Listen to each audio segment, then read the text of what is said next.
Rin naton si Colonel Michael Asuncion agad man sa pagpatigayon dari sang pag-confer no diri sa kay Gov Toto no pila diri ka mga opisyales sa Iloilo Provincial Capital no bilang Army Reservist no. So ini kay si Gov Toto, as far as I remember, may ari ini sang Executive Order number 111 akon 111 nga nagatukod ini sang Provincial Community Defense Action no para diri kuno sa more progress Iloilo ining 4K amo ning kapayapaan, kaayusan at katatagan padulong diri sa kon patungo sa kaunlaran sa bagong Pilipinas o kon ining 4K for more progress. Ara sa piyang kalinya si Colonel Michael Asuncion. Sir, maayong udto, maayong aga. Welcome diri sa Bombohanay sa udto. Kaupod mo si Bombo Pauline, sir.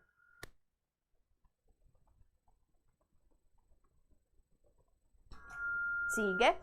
Balik-balikan naton, ihikayon lang no ni Colonel Asuncion man diri ang ilaman nga or ang linya no diri man sa bahin sang bahin diri sang 604 CDC command, but then ini no kati miari ning pagpatukod bala sang community defense cluster sa bahin bala diri sang Iloilo Provincial Capital amo ni ang pagpasangkad man diri kay kuno ti miara man diri sang mga internal and external forces man diri sa bahin sang Iloilo Provincial Capital. So kinanglan nga ti proteheran man diri ang pubuloy ti kabahin diri last time, as far as I remember, di nagpapadulong man diri si Iloilo or ang pila diri no ka Army Reservist man diri man sa bahin sang Kapitolyo agad ihatag didto bala ang uniforme ni Gov Toto, and at the same time no ang paghatag man diri sang susubong adlaw pag-confirm man diri kay Gov Toto nagpadulong diri ang Army Reservist. So dugay-dugay check naton ang linya ni Colonel Michael Asuncion sa bahin man diri sang 604 CDC no sa aton diri nga mga kabombo. So by the way no, sa aton diri nga mga kauturan tuman subong ka init ang tiyempo ti diri bahin sa or sa forecast diri no sang Pag-asa yara diri sa nagalabot naman kita diri sa 45 degrees Celsius diri sa bahin sa Iloilo City 43 degrees Celsius. Ti tuman na ini siya kainit kay ti base gani sa aton nga eksperto 42 degrees Celsius to 47 maka-experience ka na ini o kung maka-experience ka na sang heat cramps no. Inabalang syempre matyagan mo kung gisado kapoy-kapoy ka na kay ti nagatagaktak na daang balhas mo di kinanglan man nga i-balance out sang lawas mo ining temperatura nga aton or mataas nga temperatura nga aton man diri nga nabatsyagan. So diri sa bahin sa Dumangas ti miara sa 45 degrees Celsius pero nagambal man diri gani ang Pag-asa nga hindi pa ini maangot no sa El Nino ang nabatsyagan diri naton ti ano na lang gid ayhan kung malabot pag diri sa punto nga ti ara na kita bala sa peak sang summer ti ano pa lang kati subong Abril pa lang kita amo na naka-experiensyahan naton nga kainit man sa tiyempo. Sige, ibalikan naton ang linya ni Colonel Michael Asuncion. Sir, maayong udto, live ikaw sa Bombohanay sa udto, kaupod mo si Bombo Pauline. Yes, ma'am. Good morning sa mga listeners ng ating radio station Bombo.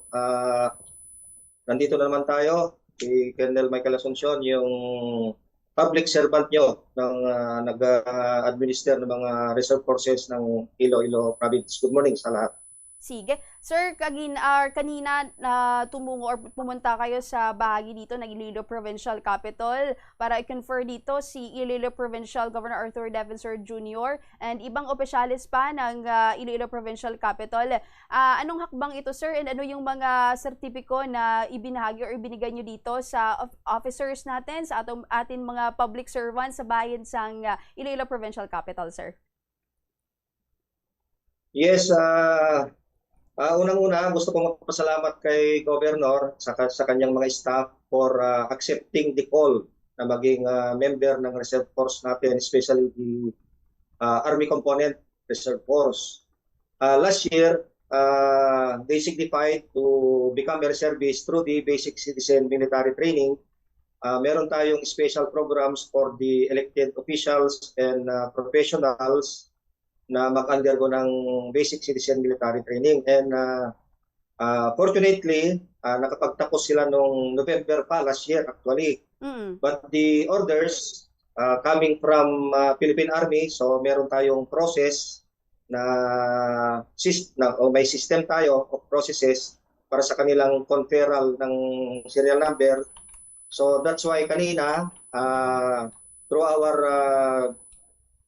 group commander na si Colonel Edralin Poblete, hinan over niya yung certificate of completion together with their AFP serial number.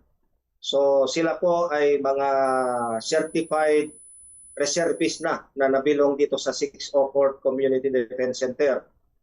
So we are very happy and fortunate and privileged na si Governor mismo ay naging isa ng member ng Reserve Force ng ating 604 Community Defense Center. Anong pagkakaiba nito, sir, sa mga ordinary citizen natin na gusto din mapabilang dito sa Army Reservists, dito sa ating mga public official, and at the same time, si Gov Toto mismo ng Iloilo Province dito, sir?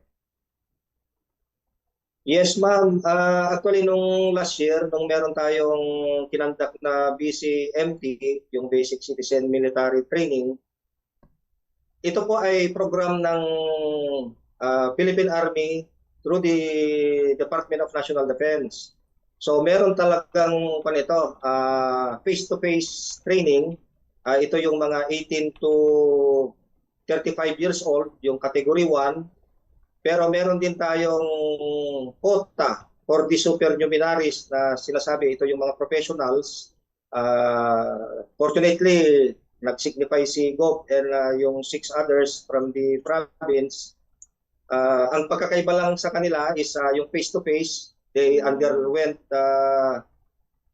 medyo rigid yung training, whereas itong mga supernumeraries, sila Gov and the other professionals, kung sila ito, they underwent military instructions through PTC, virtual teleconferencing lang sila. But kung merong practicals sa training, nag-face-to-face sila sa training area para malaman din nila yung mga procedures, tactics ng pagiging isang reservist.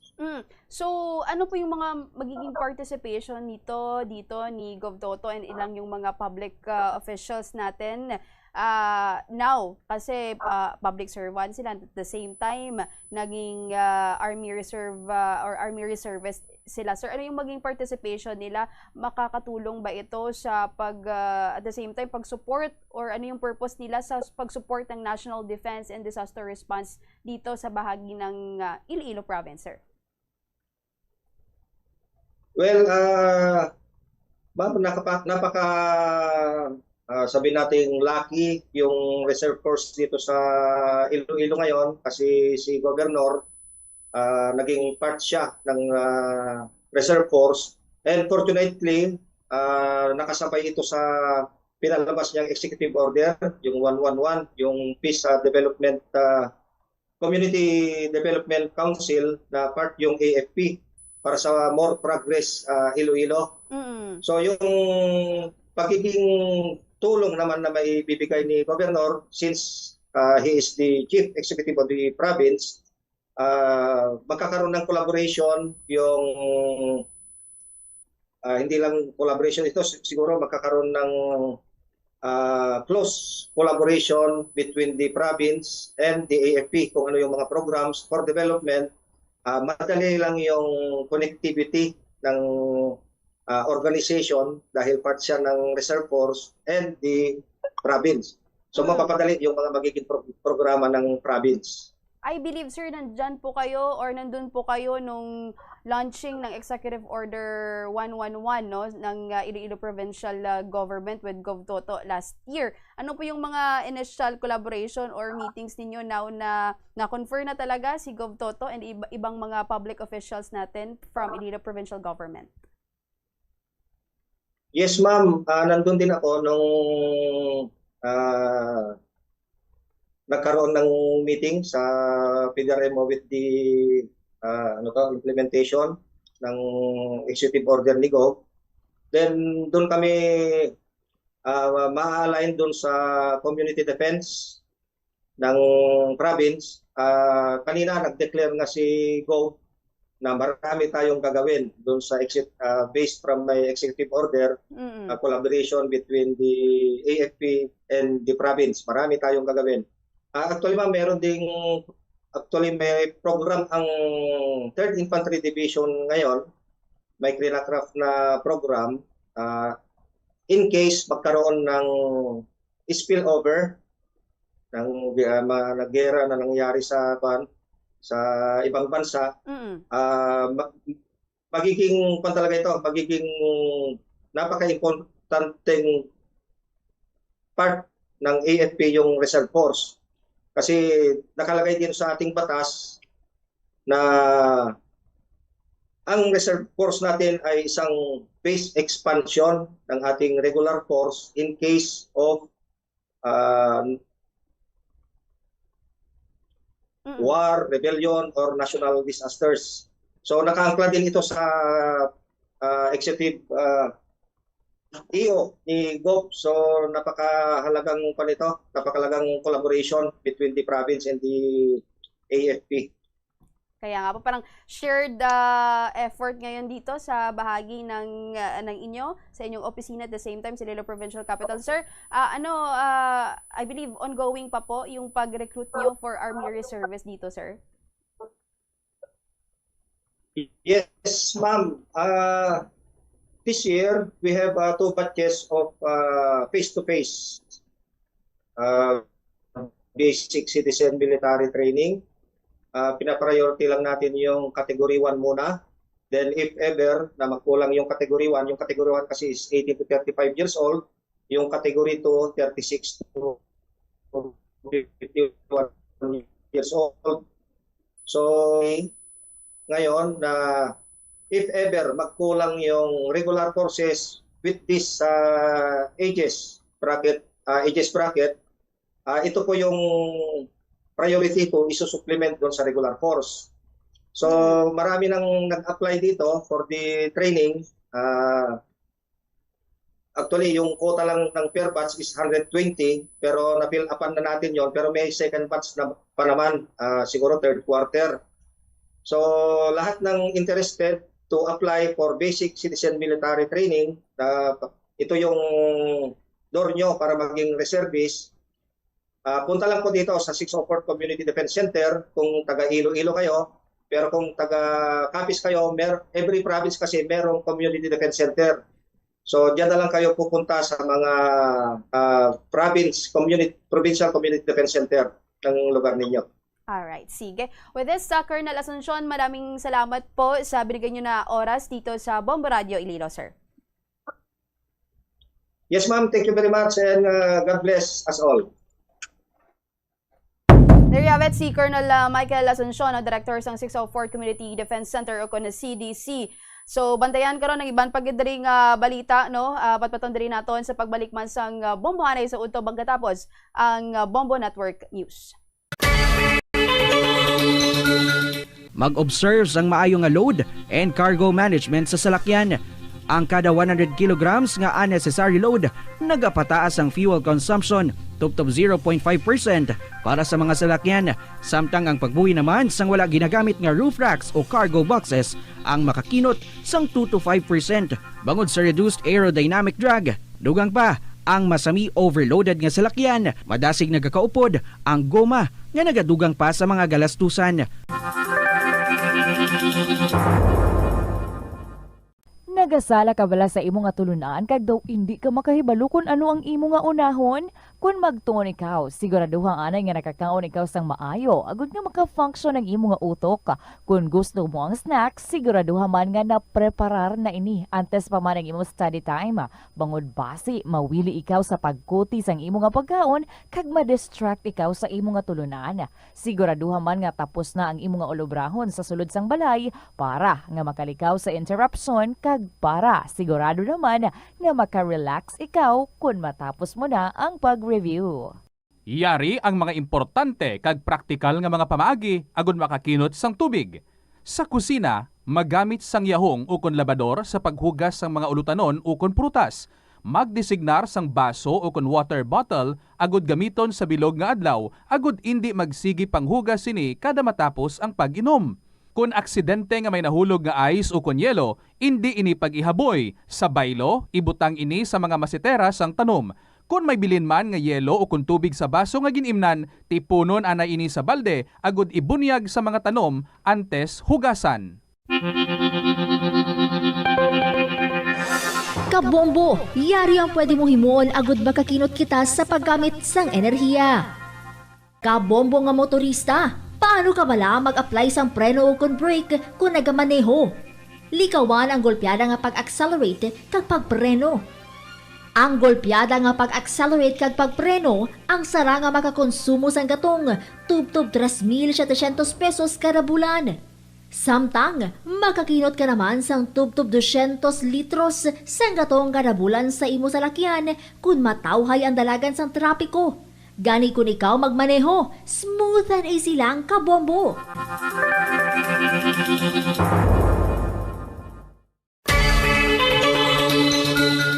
Dako bala permi ang imo balayran sa kuryente bisan abi mo. Malaka man lang kamo nagagamit sang appliances? Basi may vampira sa inyo balay. Hindi ini vampira ka ngay ni Dracula nga nagasuyop sang dugo. Ini amo ang vampire power. Madamo nga mga appliances at serbisyo publiko.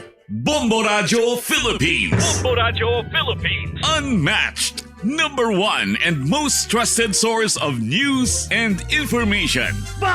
Paradio Bombo! This is Bombo Network News Noontime Edition, broadcasting live at Bombo Radio Broadcast Center, Makati City, Philippines. Ngayon ay araw ng Lunes, ika-27 sa buwan ng Abril taong 2026. Sa ulo ng ating mga balita. Sa ating mapangunahing balita, abangan humamay ang International Criminal Court muling susuriin ang aplikasyon ng mga biktima ng drug war na nagnais makibahagi sa trial laban kay dating Pangulong Rodrigo Duterte. Mahigit sa 530 mga kaanak ng mga biktima naghain ng kanilang aplikasyon. Ang asawa naman ni Vice President Sara Duterte na si Attorney Manasseh Scarpio nagsampa ng reklamong kriminal laban sa mga opisyal ng Bangko Sentral ng Pilipinas, Anti-Money Laundering Council at House Justice Committee. Ang kaso hindi umano makakaapekto sa impeachment. Abangan din mamaya, 15 lugar sa Pilipinas, mga kabombo, nakakaranas na po ng kakulangan ng tubig dahil yan sa El Nino o tagtuyot. Ang Department of Agriculture naka-alerto na. Ang Office of the Ombudsman kinundi na naman ang online leak sa pangalan ng mga investigador nito. Ang Philippine National Police naglunsad naman ng investigasyon. Abangan sa Provincial Report mamaya, Pangulong Marcos pinangunahan ang panunumpa at promosyon ng halos 9,000 mga kaguruan dyan sa may Western Visayas. Andrin mamaya sa ating international news, 14 na ang nasawi sa Israeli strikes sa Lebanon. Samantalang state visit naman ni King Charles III sa United States tuloy pa rin sa kabila ng shooting sa Washington. At sa ating NBA Update Sports News, mamaya ang San Antonio Spurs, isang panalo na lamang po ang kailangan para umusad sa conference semifinals ng Western Conference. At live, nationwide, via satellite, dumako tayo sa detalye ng ating mga balita. Umabot na sa 539 mga kaanak ng mga biktima ng extrajudicial killings ang nag-apply bilang participating victims sa kaso laban kay dating Pangulong Rodrigo Roa Duterte sa International Criminal Court. At layunin po nitong maiparating ang kanilang mga pananaw sa proseso ng paglilitis. Ayon kay International Criminal Court Assistant to Counsel Attorney Maria Cristina Conti, hindi kailangang tumestigo sa korte nitong mga to dahil hiwalay sila sa mga testigong pipiliin ng prosecution at ng defense. Saklaw lamang ng kaso mga insidente mula Nobyembre ng taong 2011 hanggang 2019. Sinabi rin ng abogado na maaring mabigyan o magbigay ang International Court ng konsiderasyon kay Duterte kabilang ng paglahok sa pagdinig sa pamagitan niya ng video conferencing. Posibleng magsimula ang paglilitis sa loob po ng taong ito. Nauna nang pinagtibay ng International Criminal Court ang jurisdiction nito at kinumpirma ang mga sakdal laban kay dating Pangulong Duterte kaugnayan ng klasong crimes against humanity, kabilang ang murder at attempted murder na munoy bahagi ng malawakan at sistematikong pag-atake laban sa mga sibilyan. Kaugnay din po niya inasahang muling susurin ng International Criminal Court ang aplikasyon ng mga biktima ng madugong drug war na nais makibahagi sa trial laban kay dating Pangulong Duterte. Ito'y kasunod pa rin ng tuluyang pagkumpirma ng International Tribunal sa kaso ng dating Pangulo, Daan, upang tumuloy na sa paglilitis. Ayon sa korte, ilalabas nito ang bagong deadline para sa paghahain ng mga kaanak ng biktima ng kanilang aplikasyon habang nasa trial stage na ang kaso sa dating lider. Ang mga aplikasyon na hindi nakapasok doon sa tinatawag na scope o yun po yung saklaw ng naturang kaso ay isusumite sa trial chamber para sa panibagong pagsusuri. Una na pong inutorisahan ng International Criminal Court Pre-Trial Chamber 1 ang hanggang sa 539 na mga biktima na makibahagi nga sa paglilitis o nakatakdang trial. Gayunpaman, nauna nang nilinaw ng korte na hindi nito ibig sabihin na tetestigo ang mga biktima sa gugulong na paglilitis laban sa dating lider ng Pilipinas. Inaasahan na rin pong buuin ang trial chamber na lilitis sa kaso ng dating Pangulo sa lalong madaling panahon. Samantala, kuha pa tayo ng iba pang balitang tinutukan ng ating news team. Itong asawa ni Vice President Sara Duterte na si Attorney Manasseh Scarpio nagsampa ng reklamong kriminal laban sa mga opisyal ng Bangko Sentral ng Pilipinas, Anti-Money Laundering Council at House Justice Committee. Kuha tayo ng mga development sa pag-uulat ni Bombo Grant Hilario. Yes, Bombo Jai, Bombo Genesis, nagsampa ng reklamo ang asawa ni Vice President Sara Duterte na si Manasseh Reyes Carpio sa Quezon City Prosecutor's Office laban sa mga opisyal ng Bangko Sentral ng Pilipinas, Anti-Money Laundering Council at mga kinatawaan ng House of Representatives. Partikular na kanyang sinampa ng reklamo ay si Bangko Sentral ng Pilipinas Governor Eli Remolona Jr., Executive Director Ronel Buenaventura at mga miyembro ng House Justice Committee na sina Representatives Jervil Luistro, Percival Sendanya, Chad Docno at Laila De Lima.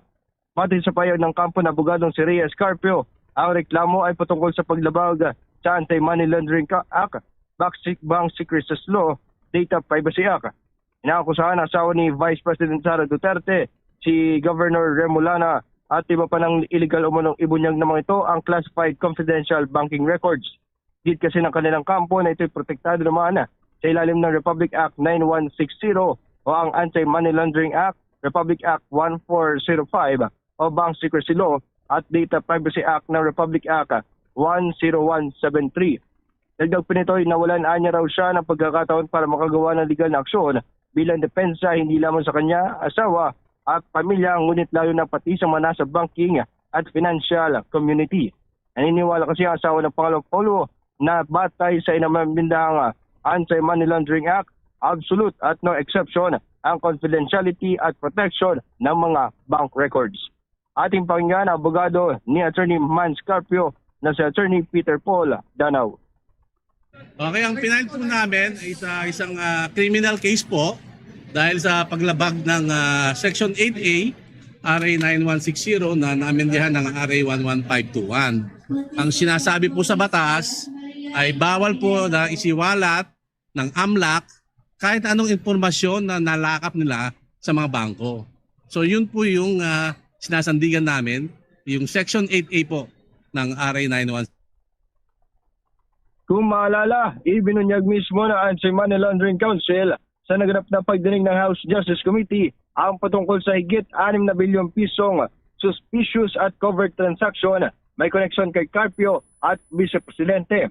4.5 billion pesos ang pumasok sa kanilang accounts, 1.5 billion pesos naman ang lumabas, habang 791 million ang hindi matukoy kung inflow o outflow. Tinawag naman ang abogadong Scarpio na ang impormasyon isinapubliko ng konseho ay ginamit para sa black propaganda at political harassment na layon sirain reputasyon ni Vice President Sara Duterte at ng pamilya. Binigyan din ng kanyang legal counsel na hindi kasama sa inihayang reklamo patungkol sa kung may katotohanan ba ang ipresentang suspicious transactions sa umute kundi nakatuon sa mga paglabag sa batas na nabanggit. Ani Attorney Peter Danao na hindi parte si Attorney Carpio sa impeachment at ito'y pribadong individual. Muli ating pakinggan si Attorney Peter Paul Danao, ang legal counsel ng asawa ng Vice Presidente. Ay, ang kaso namin na sinampa rito, hindi po ang issue ron yung totoo o hindi. Diba? Ang sinampa namin kaso tama ba na ginawa ng AMLAC na magpalabas daw ng mga transaction reports? Diba? Ngayon, kung sinasabing totoo o hindi po dito sa fiscal na dapat nasagutin yon. Siguro baka dapat sa impeachment court. Diba? Hindi naman po parte ng impeachment si Atty. Carpio. Pinipilit po siya na madawit sa impeachment na pribadong individual. Diba? Hindi naman porket may akusasyon ka o meron kang hinanaing sa isang tao, pwede ka nang gumawa ng labag sa batas. Pwede ka nang gumawa ng illegal. Diba? Para saan pa ang mga batas natin na pinasa ng Kongreso mismo kung hindi natin tutuparin, kung hindi natin susundin. Diba? Di ba parang awkward, di ba? Mambabatas ka, pero hindi mo sinusunod ang batas. Mula dito sa lungsod ng Quezon, ito si Bombo Grant Hilario para sa the number one and most trusted source of news and information. Basta Radyo, Bombo!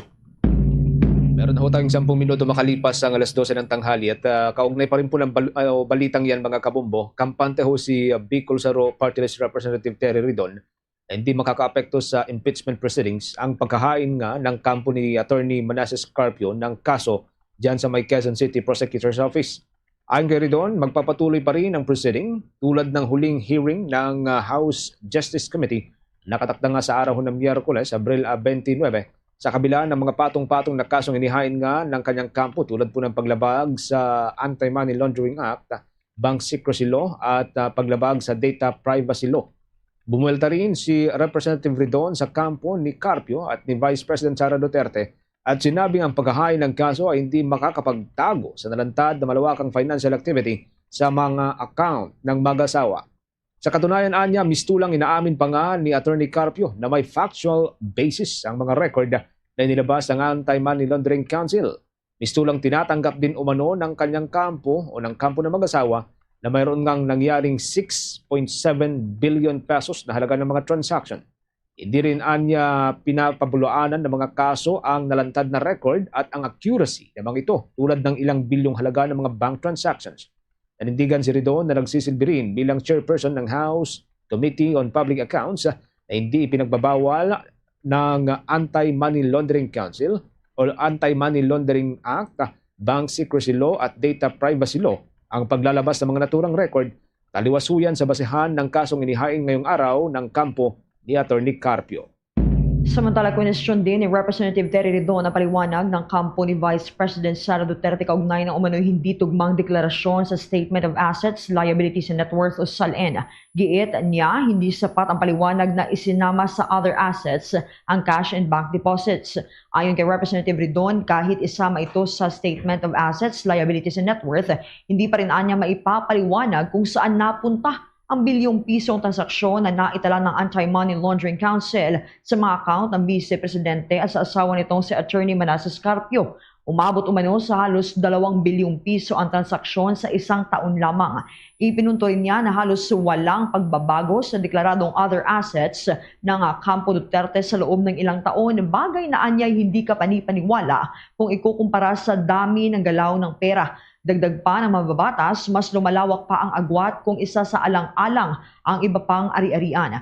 Sa kabuuan, tinawag ni Representative Ridon na glaring discrepancy ang pagitan ng Statement of Assets, Liabilities and Net Worth at ng Anti-Money Laundering Council findings na umaabot umano sa bilyong piso ang mga kahina-hinalang transaksyon mula taong 2006 hanggang year 2025 na nanatiling 88.51 million pesos ang net worth na idineklara ni Duterte sa kanyang 2024 Statement of Assets, Liabilities and Net Worth.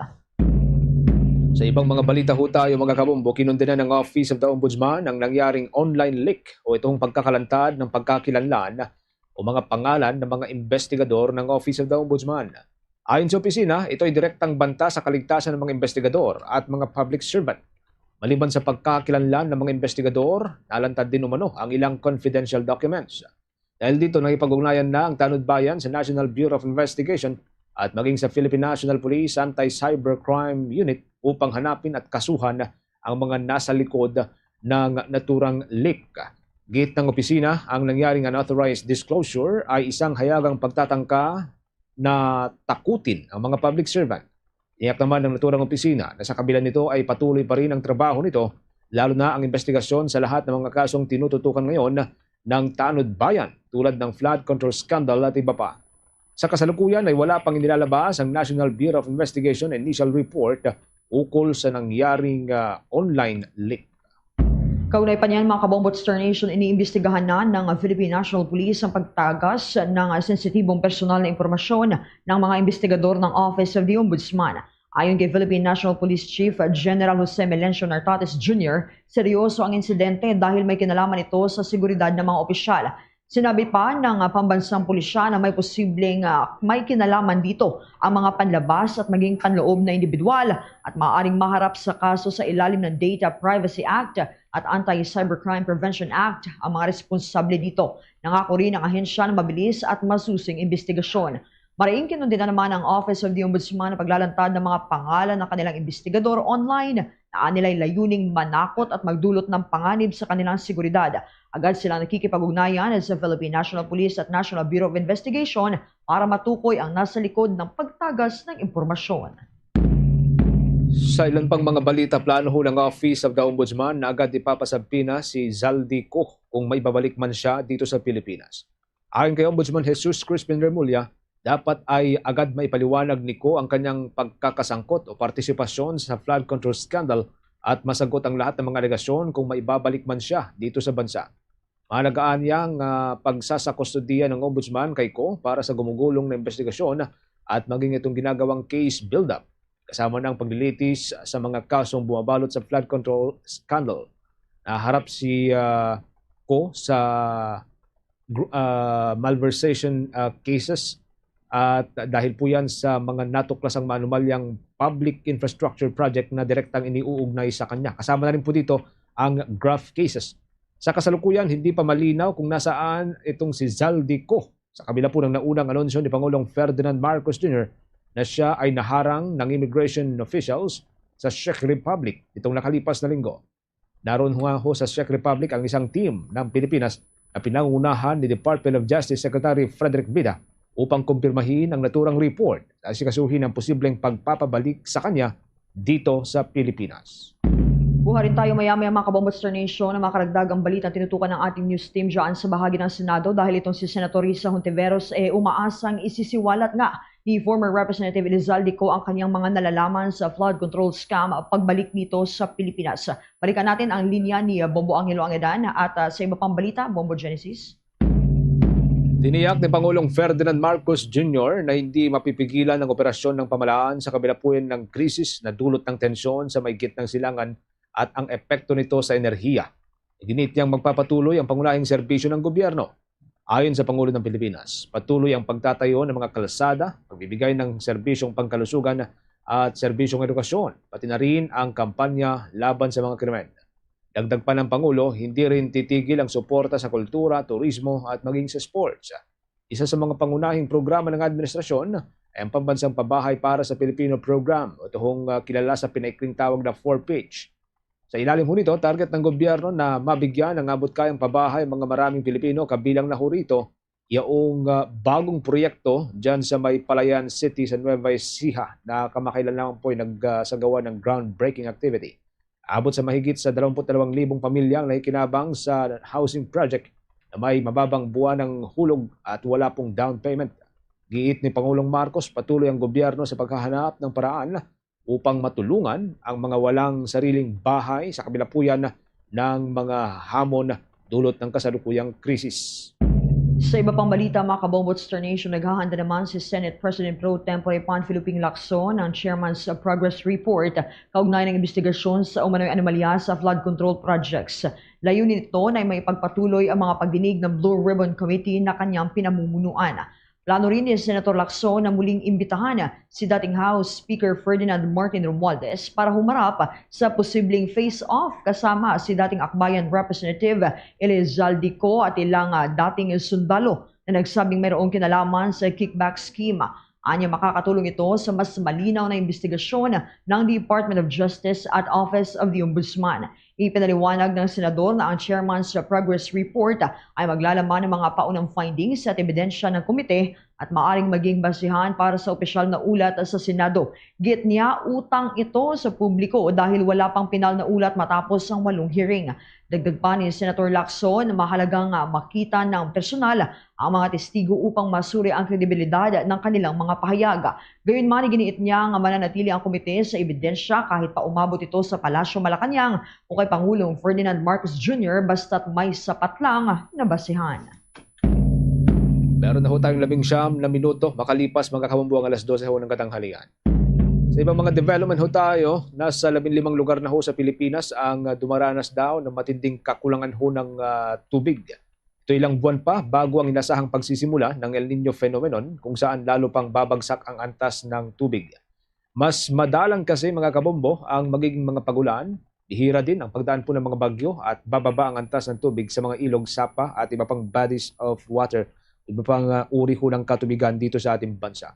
Ayon sa State Weather Bureau, itinuturing na drought o tagtuyot ang kalagayan kapag 3 sunod na buwan ay meron pong mas mababa sa normal na bulto ng ulan. Ang mga probinsyang apektado ho mga kabombo ay ang mga sumusunod. Makikita ho ninyo sa mga screen ho ninyo para sa mga nanonood, mga viewers ho sa atin ngayon pong edisyon ito ng Bombo Network News. Ang probinsya po ng Abra, Apayao, Benguet at Ifugao, dyan ho sa may bahagi ng Cordilleras. Kasama rin po dito ang Ilocos Norte at Ilocos Sur, dyan sa Ilocos Region. Kasama din po ang Isabela Province, dyan sa may Cagayan Valley. Maging ang Kalinga, dyan pa rin po sa may Cordilleras, Mountain Province. At maging ang La Union sa Region 1. Ang Nueva Ecija, dyan po sa may Central Luzon o dyan po sa may Region 3. Ang Nueva Vizcaya sa may Cagayan Valley. Ang Pangasinan, dyan pa rin po sa may Region 1. Ang Quirino Province sa may Cagayan Valley at maging ang probinsya po ng Tarlac, dyan pa rin po sa may Central Luzon. Ang mga nabanggit po natin mga probinsya ay pawang mula po dyan sa may Hilagang Luzon o dyan po sa may Northern Luzon, mga kabombo. Sa gitna pa rin po ng sitwasyong ito, nananawagan naman ang Philippine Movement for Climate Justice sa pamahalaan na magdeklara ng National Climate Emergency upang mapaigting ang mga pagkahanda ng tanggapan ng gobyerno. Ang giit po ng grupo ay lubhang apektado ang mga magsasaka dahil sa kakulangan ng tubig at patuloy na pagtaas ng gastusin sa produksyon. Malaki rin ang gastusin sa krudo kung gagamit ng malalaking water pump para humapunan sana ang kakapusan ng supply sa mga sakahan. Kaugnay din po niyan mga kabombo, inalerto rin ho ng State Weather Bureau ang 10 lugar sa Pilipinas na may pinakamatataas na heat index ngayon pong araw na ito. Umabot ho kasi doon sa danger level ang maranasan sa mga malalaking bahagi ho ng ating bansa. Pinakamataas ang naitala sa may Dumangas, Iloilo. Yan po'y umabot ng 45 degrees Celsius. Para po sa kaalaman ng mga viewers, mga nanonood po sa atin, ito pong napapanood po ninyo ngayon or nakikita po ninyo sa inyong mga screen ang listahan po ng mga lugar na may pinakamataas na heat index ngayon pong araw na ito, Abril 27. Pinakamataas po dito ang Dumangas, Iloilo, umabot ng 45 degrees Celsius. Habang pumangalawa naman ang Sangli Point dyan sa may probinsya po ng Cavite, umabot ito ng 44 degrees Celsius. And then sunod po dito ang Iloilo City, umabot ng 43 degrees Celsius. Ang La Carlota, dyan po sa may Negros Occidental, umabot po ng 43 degrees Celsius. Maging ang Giwan, Eastern Samar, umabot ng 43 degrees Celsius. At dyan po sa may iba, dyan sa may probinsya po ng Zambales sa Central Luzon, umabot naman po ito ng hanggang sa 42 degrees Celsius. Sa San Ildefonso, Bulacan, umabot din po ng 42 degrees Celsius. San Jose Occidental, Mindoro, aabot ng 42 degrees Celsius. Maging ang Puerto Princesa City sa probinsya po ng Palawan ay nasa 42 degrees Celsius at ang Cuyo sa probinsya po ng Palawan, yan ay sa 42 degrees Celsius pa rin. Batay ho sa pamantayan mga kabombo, ang heat index na nasa pagitan po ng 42 degrees Celsius hanggang 51 degrees Celsius ay nasa tinatawag na danger level na maaari pong magdulot ng heat cramps, heat exhaustion at posibleng heat stroke sa patuloy po na pagkakabilad sa araw. Nagpaalala rin po ang ahensya sa publiko na umiwas sa matinding sikat ng araw lalo na kapag ganyan pong tanghali.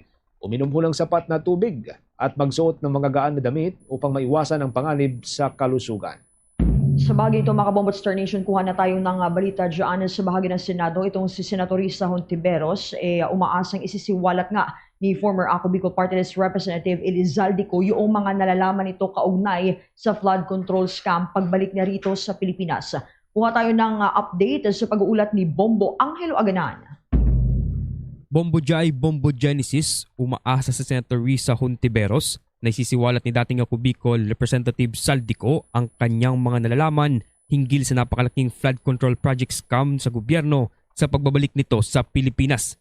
Sa eksklusibong panayam ng Bombo Radio Philippines kay Hontiveros, tinawag niyang isang malaking piyesa ang magiging kooperasyon ng dating kongresista na sinasabing may malaking umanong partisipasyon sa nabunyag na katiwalian sa binubuong serye ng mga ebidensya ng Senate Blue Ribbon Committee.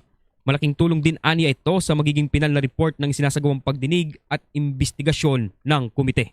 Kaugnay niyan, pakinggan natin ang mga naging pahayag ni Senator Risa Hontiveros.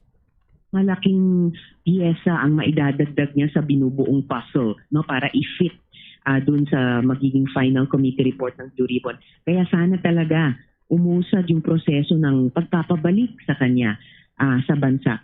At pagbalik niya rito, sana ay ilahad na niya sa taong bayan ang buo, kumpleto at totoong malalaman niya tungkol sa flood controls. Kaugnay nito, kumpiyansa si Hontiveros na madadagdagan pa ang pirma ng partial committee report ng Blue Ribbon Committee na pinamumunuan ni Senate President Pro Tempore Panfilo Ping Lacson. Umasa si Hontiveros na ang pagkakadakip kay Ko ay makakatulong na makahikayat sa kanilang mga kapwa senador na pumirma sa paunang ulat ng komite upang may presenta na ito sa plenaryo ni Lacson at may bahagi na aniya sa publiko ang mga natuklasan ng pagdinig ng komite ukol sa mga anomalya sa proyektong flood control ng pamahalaan. Kaugnay niyan, pakinggan natin muli si Senator Risa Hontiveros. Kulang na lang, hindi na kulang na kulang. Kasi yung orig naming 4 na pumirma, nadagdagan na po ng 2. So 6 na po kami, 3 na lamang ang kailangan para ma-sponsor na po ito sa floor ni Chair Ping Lacson. Okay. Yun po. So patuloy po naming i-follow up po na meron pa pong makapirma para at least kasi maiulat na sa ating mga kababayan ang bunga nitong investigasyon. Talagang naghihintay po ang ating mga kababayan at kailangan at dapat nilang at nating lahat malaman ang buong katotohanan. Sa kasalukuyang Bombo Jai, Bombo Genesis ay mayroon ng 6 na pirma ang naturang partial report at nangangailangan pa ito ng 3 pirma upang tuluyan ng tumuntong sa plenaryo ng Senado kung saan ito pagdedebatihan ng mga senador, aamyendahan at pagtitibayin upang makatulong sa mas malalim na investigasyon ng Senado at mga ahensya ng gobyerno. Ngunit matatandaan na sinabi ni Lacson na pansamantala niyang ipagpapaliban ang pagdinig ng Blue Ribbon Committee hanggat hindi pa kumpleto ang pirma ng paunang ulat ng komite. Nauna na rin sinabi ni Senator Amy Marcos na kinikilalang kritiko ni Lacson sa pamumuno nito sa Blue Ribbon Committee na hindi nila pipirmahan ni Senator Dante Marcoleta ang naturang partial report dahil nakukulangan umano ang 2 senador sa isinasagawang investigasyon ng komite. Sa ngayon, plano ni Lacson na gumawa ng Chairman's Progress Report at isusumit ito sa Office of the Ombudsman at Department of Justice na may kalakip na ebidensyang natuklasan sa mga pagdinig ng komite upang makatulong sa investigasyong isinasagawa ng mga ahensya.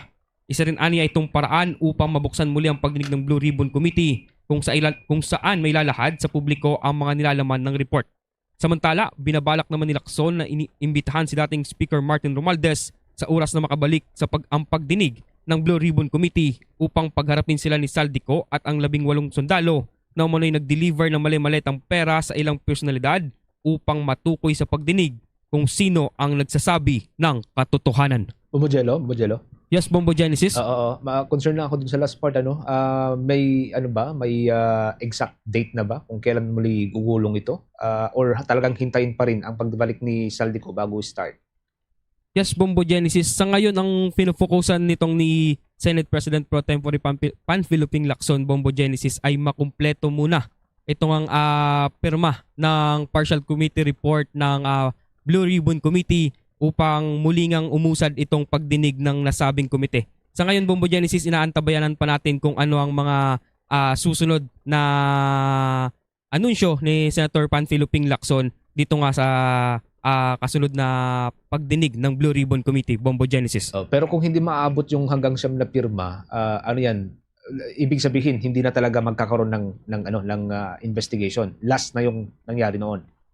Sa ngayon, Bombo Genesis, inaantabayan na natin yan dahil wala pang pinal na anunsyo itong si Senator Panfilo Ping Lacson. At ito nga ang kanyang naisip na alternatibo ay ang gumawa ng Chairman's Progress Report na isusumite sa Office of the Ombudsman at Department of Justice upang nang sa gayoy mabuksan sa publiko itong mga paunang natuklasan ng komite sa pagdinig nito sa ito nga sa hinggil dito sa flood control scam sa gobyerno Bombo Genesis. Yung sa chairman's report, bale siya na lang at si Senate President Soto ang pipirma dito, no? Tama ba? Sa ngayon, Bombo Genesis ay wala pa itong pinal na anunsyo si Senator Lacson at ito nga ay ating inaabangan pa, Bombo Genesis, dito sa Senado. Okay, maraming salamat, Bombo Jello. At yan ang ulat mula dito sa Senado. Ako si Bombo Angelo Ganan and this is Bombo Radio Philippines, the number one and most trusted source of news and information. Basta Radio, Bombo! Sa iba pang balita, mga kabombo Star Nation, naka-alerto na ang Department of Agriculture dahil sa pinangangambahang malawakang epekto ng El Nino sa mga sakahan sa buong bansa. Inatasan ni Department of Agriculture Secretary Francisco Tio Laurel Jr. ang mga kaukulang unit ng ahensya na paghandaan ang mga worst case scenario sa muling pagbabalik ng El Nino phenomenon ngayong taon. Pinangunahan ng unit ng Agriculture Department na magsagawa ng monitoring ang Masagana Rice Industry Development Program at Philippine Rice Research Institute kung saan binabantayan ng mga ito ang magiging epekto ng El Nino sa lokal na sektor ng bigas. Kung magpapatuloy naman ang tindi ng init at kakulangan sa ulan, inaasahang bababa naman ang produksyon ng palay sa bansa kung saan naman ang original outlook na 20.28 million metric tons ay ibinaba na muna sa 18.6 metric tons hanggang 18.8 million metric tons. Nakaapekto rin sa ibinabang projection ang mataas na presyo ng krudo at abono kasabayan ng tagtuyot. Dahil na rin sa posibleng pagbaba ng ani, inaasahang tataas naman ang bulto ng bigas na aangkatin naman ng mga bansa mula sa 4 million metric tons patungong 4.8 million metric tons. Ito ay upang mapanatili ang sapat na buffer stock ng ating bansa. Sa kabilang banda, mga kabombo, pinahigpitan naman ng Department of Agriculture ang koordinasyon sa National Irrigation Administration para sa mas maayos na alokasyon ng tubig kasama ang pagpapalawak sa programang paggamit ng solar-powered irrigation sa mga sakahan. Hinihikayat din ng ahensya ang mga magsasaka na magtanim muna ng mga pananim na hindi gaanong nangangailangan ng tubig lalo na sa mga lugar na matindi ang tagtuyot. Una nang tiniyan ng State Weather Bureau na may posibilidad na mangyari ngayong taon itong moderate to strong o yung tinatawag na Super El Nino. Sa ibang mga updates tayo, nanawagan si House Speaker Faustino D. sa mga babaeng mambabatas sa Timog Silangang Asya na magtulak ng mas malalim na pagbabago sa sistemang pamahalaan at lumampas ng dito sa simpleng representasyon lamang tungo sa tunay na kapangyarihan. Sa ikalimang pulong ng Coordinating Committee of Women Parliamentarians ng Association of Southeast Asian Nation Inter-Parliamentary Assembly, digang diin ni Speaker D ang pangangailangan ng mga gender transformative at future-ready na parlamento. Ayon sa kanya, ang pagsulong ng kababaihan ay hindi lamang dapat nasukat o masusukat sa presensya kundi sa epekto sa kakayahang mamuno, magtatag ng negosyo at marinig ang tinig ng mga nasa laylayan. Idinaos ang pagpupulong online bilang bahagi ng pagtitipid sa gastos sa gitna pa rin po ng tumataas na tensyon sa gitnang silangan. Binanggit din ni Speaker D ang ugnayan ng pamumuno ng kababaihan sa mas matatag na institusyon at pangmatagalang kapayapaan sa rehiyon. Ipinunto niya ang National Action Plan on Women, Peace and Security ng Pilipinas bilang halimbawa ng inklusibong pamamahala. Sa pagtatapos, sinikayat ng Speaker ang mga mambabatas ng Association of Southeast Asian Nation na gawing konkretong resulta ang mga pangako sa ilalim ng Women's Political Participation and Leadership o ito yung tinatawag na Women's Political Participation and Leadership Plan of Action at pinuri ang katatagan at kakayahang umangkop ng mga babaeng lider sa panahon ng pagbabago. Sa iba pang balita, mga kabombo Star Nation, na tinutukan ng ating mga kasamahan ang pambansang pulisya ng Pilipinas, sinaaral na yung maaring tulong sa driver na pulis na nakabangga yung nangyari doon may 5 katao ang nasawi. Kuha tayo ng mga updates sa pag-uulat ni Bombo Jovino Galang. Iniintay pa ng Philippine National Police ang full investigation ng isang kumpanya ng sakyan na nag-imbestiga or nag-inspeksyon sa patrol car ng Quezon City Police District na bumangga sa isang pader sa kahabaan ng Payatas Road, Quezon City na ikinasawi ng 5 mga persons under police custody. Ayon kay Police Brigadier General Randolph Tuanyo, ang tagapagsalita ng pambansang pulisya, na mahalagang hintayin muna ang inspection or investigation ng nasabing car company para malaman kung anong magiging ano talagang yung naging sanhi dahil lumalabas na nagkaroon ng problema sa preno, nawalan ng yung mismong pumutok yung gulong at iba pang mga haka-haka na lumabas. So narito yung ilang pahayag dito ni Police Brigadier General Tuanyo. Kaya po kanina sa pangumagang pagpupulong sa PNP po kanina, binigay yung atas niya rin yung ating director ng DIDM na si General Matt Bakay na huwag tayo magbigay ng speculations kaugnay ng aktual na kadahilanan kung bakit nangyari insidente. Ang sabi po niya, hintayin natin yung result ng third-party inspection. Ito nga po yung nanggaling sa Toyota na para ma-determine natin kung ano po yung naging sanhi talaga ng aksidente. Kung ito ba ay kadahilanan totoo na pumutok yung gulong kaya ito ay bumangga sa pader o kaya ito ay nawala ng giya at nagkaroon ng problema.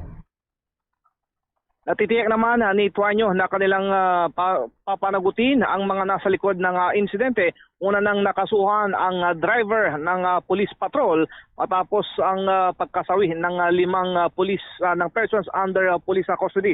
Makukunit ang 5 ang nasawi habang sugatan ang 4 na police na escort ng nasabing mga persons under police custody. Muli ang naging pahayag nitong si General Tuanyo.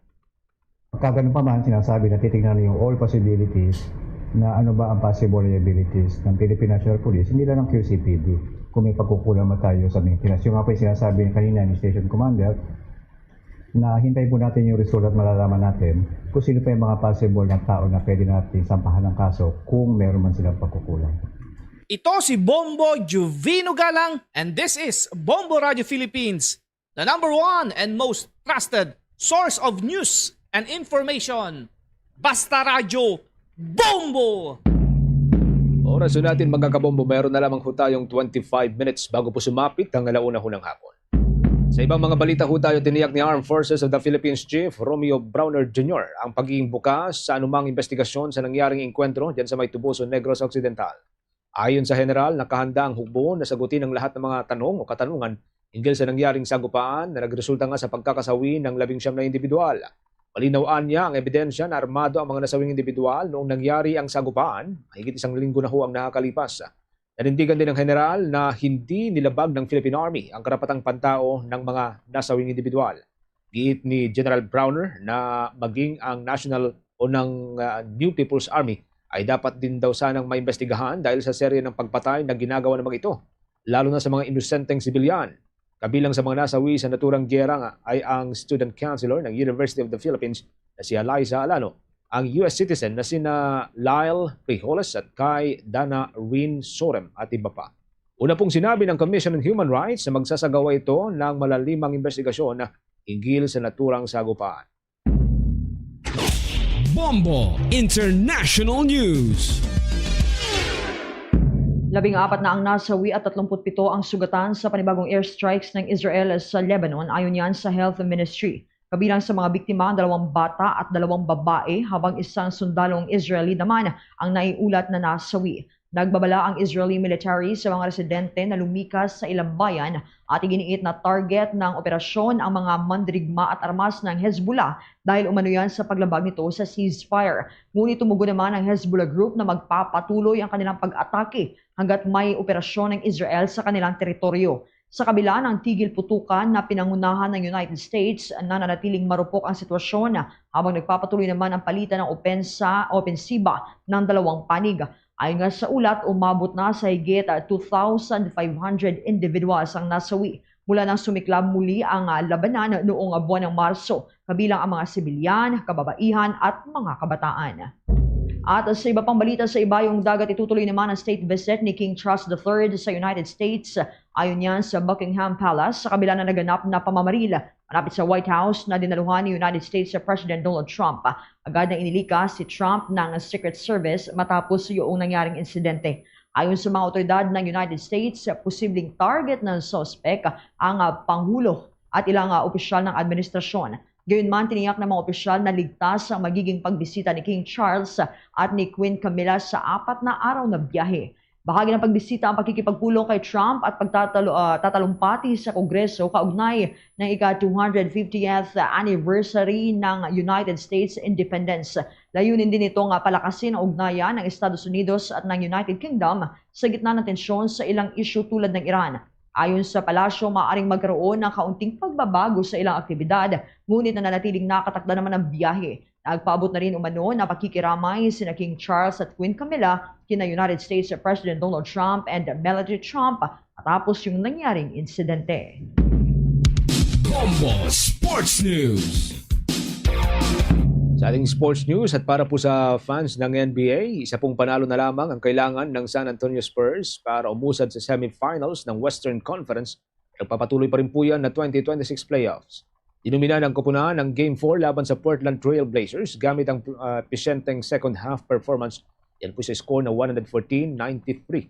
Awak kasi ng Portland ang 17 big points na kalamangan sa pagtatapos ng second quarter sa score na 58-41. Ngunit agad itong nahabol ng Spurs sa third quarter. Sa pagtatapos nga ho ng third quarter, naitabla ho ng San Antonio ang score sa 74.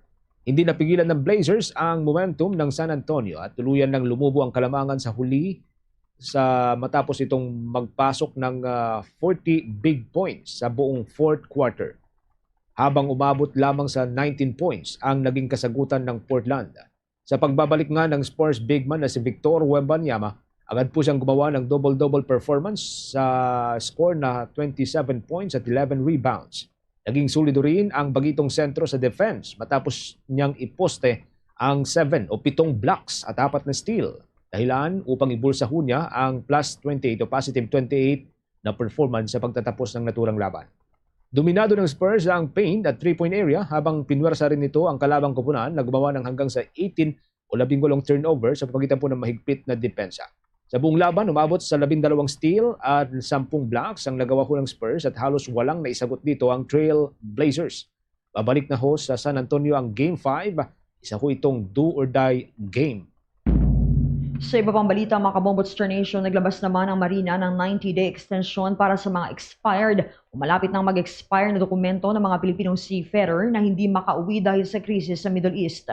Saklaw nito yung Seafarers Record Books, Seafarers Identification and Record Books, and Seafarers Identity Documents.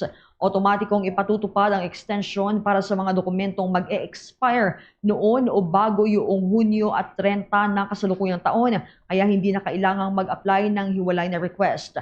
Layunin itong maibsan ang bigat ng sitwasyon ng mga seafarer na na-stranded sa dagat dahil sa mga hindi inaasahang pangyayari. Kinakailangan namang i-report ng mga shipping company at manning agencies ang mga kasong sakop nito sa Marina, habang dapat ding sumunod sa tamang proseso ang mga vessel master at opisyal na kinatawan ng kumpanya. Ayon nga sa Marina, layunin ng hakbang na bigyan ng breathing space ang mga seafarer na malayo sa kanilang mga pamilya at nasa gitna ng hindi tiyak na sitwasyon. Giit nila, patuloy na papanig ang ahensya sa kapakanan at dignidad ng ating mga marino. Sa bahaging ito, mga Kabombo Nation, ako na tayo sa mga balitang tinutukan ng ating provincial stations sa aktibidad ni United States President Donald Trump. Normal na umano matapos ang pamamaril sa White House Correspondents' Dinner. May update dyan ang Bombo Radyo Ligaspi. Tila hindi naman umano naapektuhan si US President Donald Trump matapos ang nangyaring pamamaril sa White House Correspondents' Dinner. Ayon kay Bombo International News Correspondent Luisa Milon na nagawa pang humarap ng Pangulo sa publiko ilang oras matapos ang naturang pamamaril, anya nakatakdasan ng mag-ulat si US President Trump ng mga akumplishmento ng kanyang administrasyon sa harap ng White House correspondents. Matatandaan na agad naman na naaresto ang suspek na nakilalang si Cole Thomas Allen. Sinabi ni Milon na batay sa mga pag-uusap sa Estados Unidos, tila hindi nagugustuhan ng maraming mga cartel at iba pang mga grupo ang paraan ng pamamalakad ni Trump sa naturang bansa. Dagdag pa nito na makailang ulit na rin na nagkaroon ng banta sa buhay ng Pangulo ng Amerika, subalit sa kasalukuyan anya ay patuloy pa rin na iniimbestigahan ng mga otoridad ang insidente. Samantala, wala naman umanong dapat na ikabahala dahil balik sa normal na rin ang kasalukuyang sitwasyon. After mga in an hour na press conference ulit sila, na okay naman yung na kasi yung na yun, yung hotel na yun, yung sabi ng mga reporter, doon din yun yung panahon ni Ronald Reagan na balak din siyang marilin. Yung the same hotel na yun. So kumbaga pa may mga na talaga. May mga previous incident. Ganun. Yan ang ulat mula rito sa himpilan ng Bombo Radio Legazpi. Ito si Bombo Romela Sakayan Wandasan. And this is Bombo Radio Philippines, the #1 and most trusted source of news and information. Basta Radio, Bombo. Ang State Weather Bureau naman nagbabala sa posibleng pananalasa ng bagyo kahit nasa gitna ng El Nino phenomenon ang ating bansa. May balita dyan ang Bombo Radio Iloilo. Nagbabala ang Philippine Atmospheric, Geophysical and Astronomical Services Administration o PAGASA na posible pa rin magkaroon ng mga bagyo na papasok sa Philippine Area of Responsibility o PAR kahit may inaasahang pag-iral ng El Nino sa mga susunod na buwan. Sa pareham ng Bombo Radio kay Dr. Nathaniel Servando, Administrator ng PAGASA, sinabi nito ng El Nino ay maaaring magdulot ng mas mainit at tuyong panahon sa ilang bahagi ng bansa. Ngunit hindi nito pinipigilan ang pagbuo at pagpasok ng mga tropical cyclones. Ayon kay Dr. Servando, ang mga bagyong ito ay nasa kategoryang typhoon o maring umabot pa sa super typhoon level. Pinapayuhan naman ang publiko na manatiling alerto at laging sumubaybay sa mga opisyal na abiso ng ahensya para sa pinakatumpak na impormasyon sa lagay ng panahon. Patuloy naman ang PAGASA sa kanilang pagmonitor sa mga low pressure area at iba pang weather disturbances na maaaring lumakas at maging bagyo sa loob ng Philippine Area of Responsibility. Towards the later part of the year, normally kapag may El Nino, less ang number of tropical cyclones, but kung may mga bagyo man na sa Philippine Area of Responsibility, hindi lamang nakaka-apekto sa may Visayas area but ang kategorya nito mostly ay hindi typhoon ay super typhoon kapag may El Nino. Si Dr. Nathaniel Servando para sa Bombo Network News mula dito sa Bombo Radio Iloilo. Ito si Bombo Ayan Kahete. This is Bombo Radio Philippines, the #1 and the most trusted source of news and information. Basta Radio Bombo! Dumako tayo dun sa may bahagi po ng Maguindanao del Sur. Meron pong nag-aaway na dalawang lider ng Moro Islamic Liberation Front ho doon. Mapagit na ho ang Armed Forces of the Philippines. Pero yung sitwasyon, kontrolado na rin daw. Kaya update po dyan ng Bombo Radio Coronadal.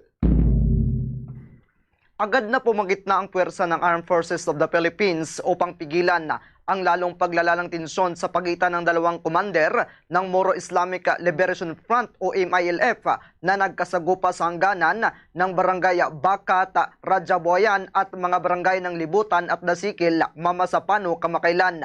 Sa eksklusibong panayam ng Bombo Radio Coronadal, kinumpirma ni Lieutenant Colonel Ronald Suscano, tagapagsalita ng 6th Infantry Division, 6th IDIA Philippine Army, na namagitan ang militar sa palitan ng putok ni na alias Blacker ng 118th Base Command at alias Malibutyong ng 158th Base Command. Ang mabilis na interbensyon ng AFP ang naging susi sa paghupa ng putukan na tumagal lamang ng 5 minuto.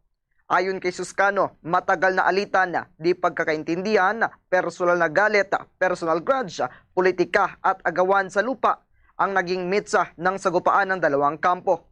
Dahil sa pagkontrol ng AFP sa sitwasyon, tiniyak ni Suscano na walang naitalang nasugatan o namatay sa nasabing insidente. Ito rin ang naging hudyat upang muling bumalik sa kanilang mga tahanan ang mga residenteng nag-evacuate dahil sa takot. Sa isinagawang clearing operation ng militar matapos ang enkwentro, na-recover ang mga sumusunod na armas, isang 150 caliber rifle Uzi rifle, isang carbine rifle, isang homemade RPG, isang M79 rifle. Binigyan din ni Suscano na nantiling kontrolado ng mga otoridad ang seguridad sa lugar at patuloy ang pakikipag-ugnayan sa ceasefire mechanisms upang tuluyang maresolba ang malalim na ugat ng away ng dalawang commander. Situation remains peaceful, generally peaceful. Business as usual tayo at very healthy yung coordination, communication natin with all the stakeholders in nearby regions also na we need to coordinate. Mula dito sa Bombo Radio, Coronadal, ako si Bombo Nicols Morales para sa the #1 most trusted source of news and information. Bombo Radio Philippines, basta radio. Bombo! Ito namang Bantok 6, nagpaalala sa mga pagbili ng mga swing floater ngayong summer. Kuha tayo ng report sa pag-uulat ng Bombo Radio Baguio. Nagpaalala ang isang campaign officer ng environmental non-government organization na Bantok 6 sa publiko na napakahalaga ang maingat na pagtingin at pagbabasa ng label ng mga swimming floater lalo na ngayong summer season. Sa panayam ng Bombo Radio kay Tony Dizon, campaign officer ng nasabing grupo, ibinahagi niya na sa kanilang pagsusuri sa Metro Manila at maging sa Tacloban sa panahon ng sampling, bumili sila ng mga swimming floater at natuklasang naglalaman ang ilan sa mga ito ng 3 uri ng chemical gaya ng lead, mercury at cadmium. Ayon sa kanilang pag-aaral, karamihan sa mga nasuring produkto ay kulang sa impormasyon sa label na nangangahulugang hindi ito nakapasa sa pamantayan ng Toy and Game Safety Labeling Law ng Pilipinas. Sa gitna ng matagal ng panawagan ng grupo, binigyang din ni Dizon ang pangangailangang suriin ang mga umiiral na patakaran at tukuyin ang mga gaps o kakulangan sa implementasyon. Anya, mas mainam na i-review ang mga ito lalo na pagdating sa pag-angkat ng mga produkto. Inamin din niya na karamihan sa mga produktong ito ay imported at hindi dumaraan sa sapat na inspeksyon kaya mahirap matukoy kung sino ang manufacturer,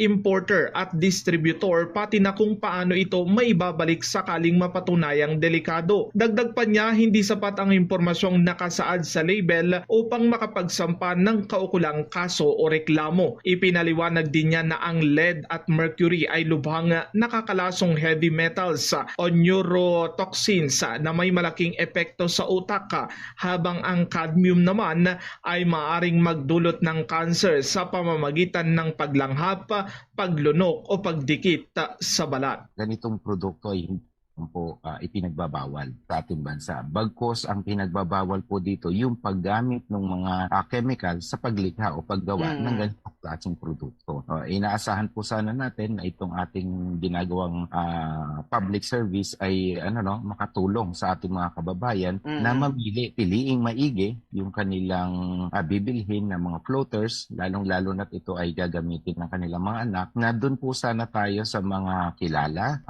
nag-i-issue ng resibo na klase ng mga tindahan ng mga laruan.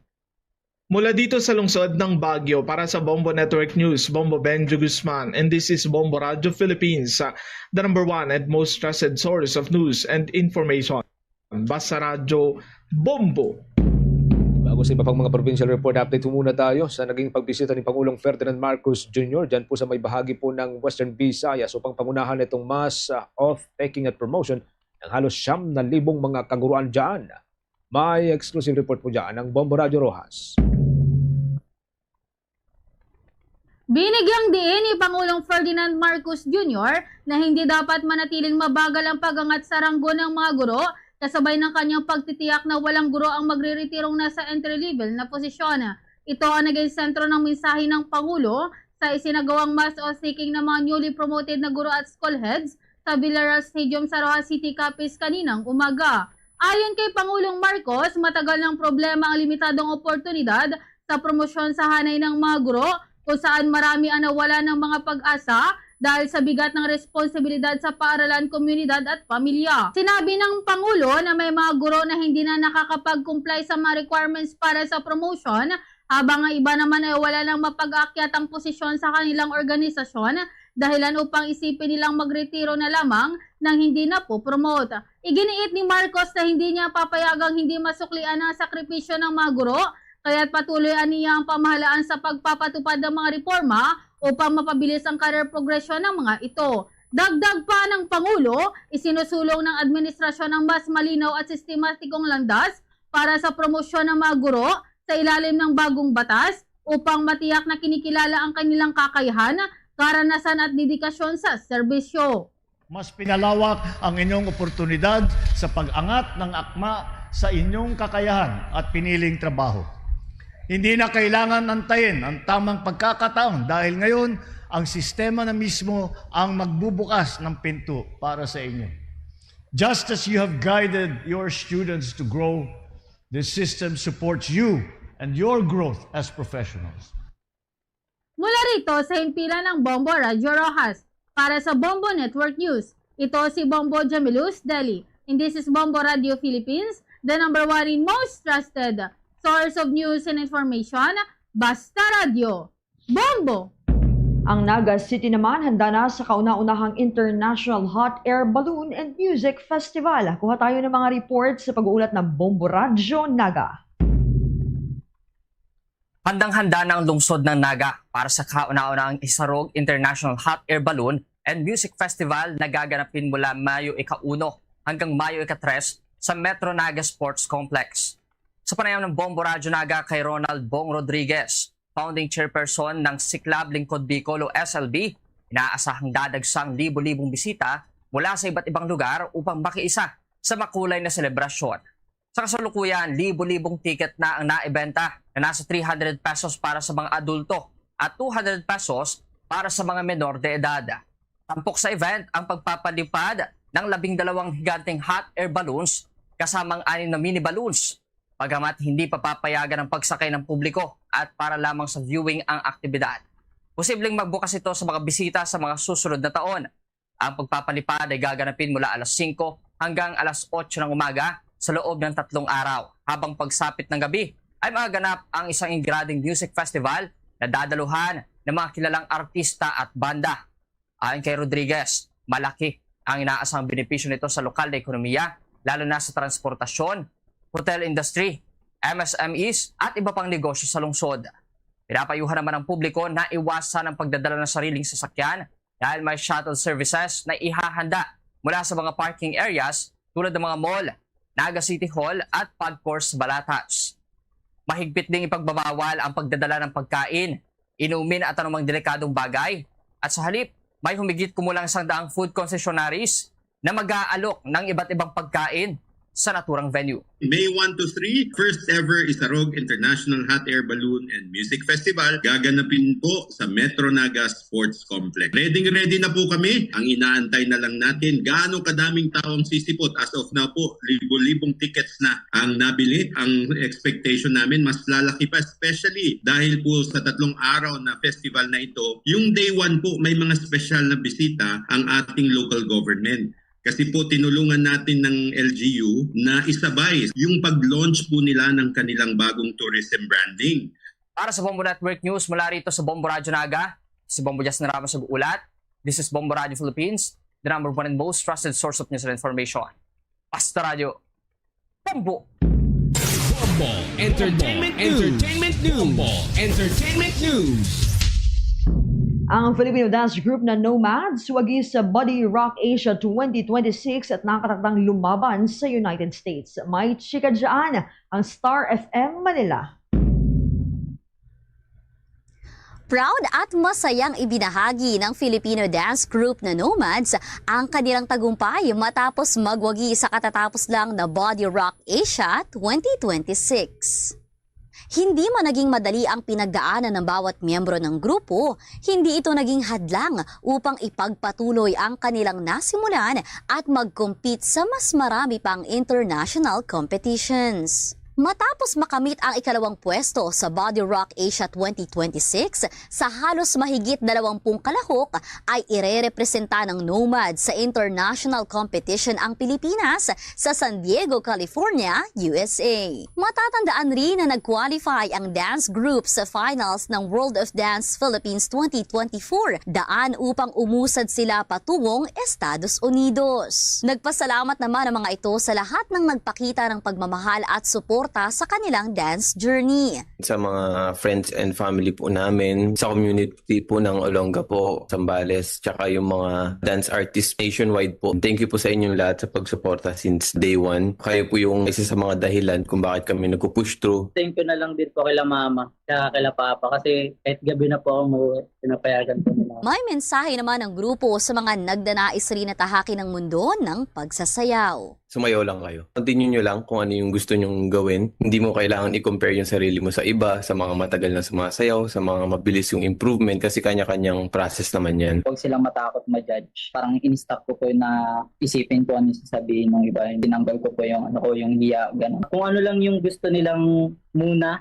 na matutunan, mag-focus muna sila doon. Sa lahat po ng mga gustong tumulong po sa amin, ayun, you can visit our page po, which is yung Nomads. Sana masuportahan nyo po kami lahat kahit ma-share lang po yung post. Meron din po kaming GoFundMe dun sa page na pwede nyo i-visit para makapag-donate. Sa magiging journey po namin dito, lahat po kayo kasama. Ang bit-bit po namin is hindi lang po yung Nomads, which is buong Pilipinas po. Hoping na mabigay nyo rin po yung energy sa amin kahit sa anong paraan man. Bit-bit po namin kayong lahat. Yan ang report mula rito sa himpilan ng 102.7 Star FM Manila. Nag-uulat Star DJ Kimi, and this is Bombo Radio Philippines, the #1 and most trusted source of news and information.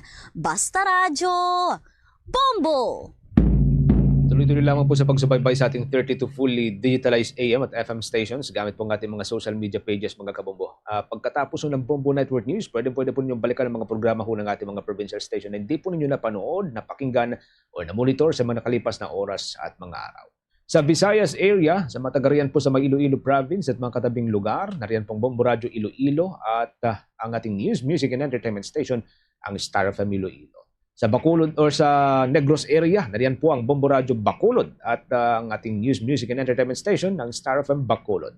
Sa probinsya po ng Cebu at mga katabing probinsya, nariyan ang Bombo Radio Cebu at Star FM Cebu. Yan ho sa may Capiz area, nariyan ang Bombo Radio Rojas at Star FM Rojas.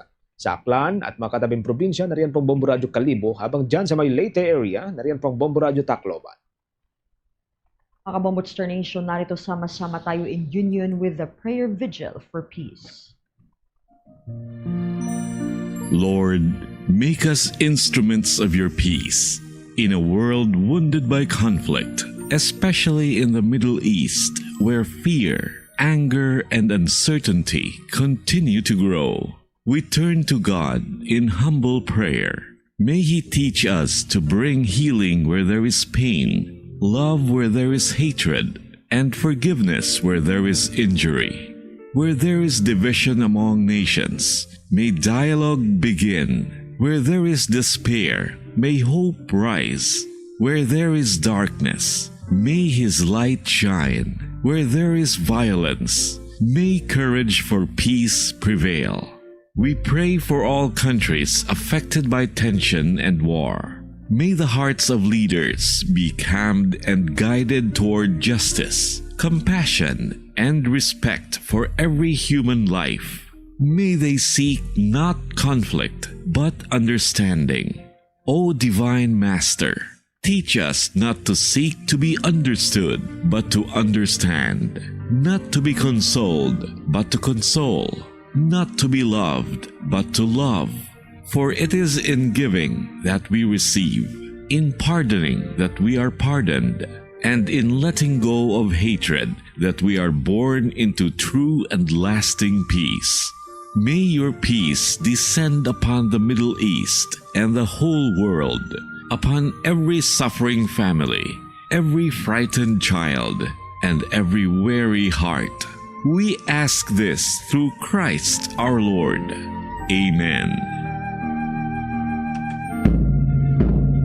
Yan na pong kalipunan ng ating balitaan para sa pangtanghaling edisyon ng Bombo Network News, ang back-to-back winner sa Catholic Mass Media Awards bilang Best News Program. Mula rito sa News Center Makati, this is Bombo Radio Philippines, the #1 and most trusted source of news and information, Basta Radio. Bombo! For the most trusted source of news and information, visit our website at www.bomboradio.com. Follow us on Bombo Radio mobile app, Facebook, YouTube, TikTok, and X, formerly Twitter. Like, share, and stay connected. Anytime, anywhere. Para sa DYFM Bombo Radyo, Iloilo 2 minutos na nagaligad sa alauna sang hapon. Tapos sige hapon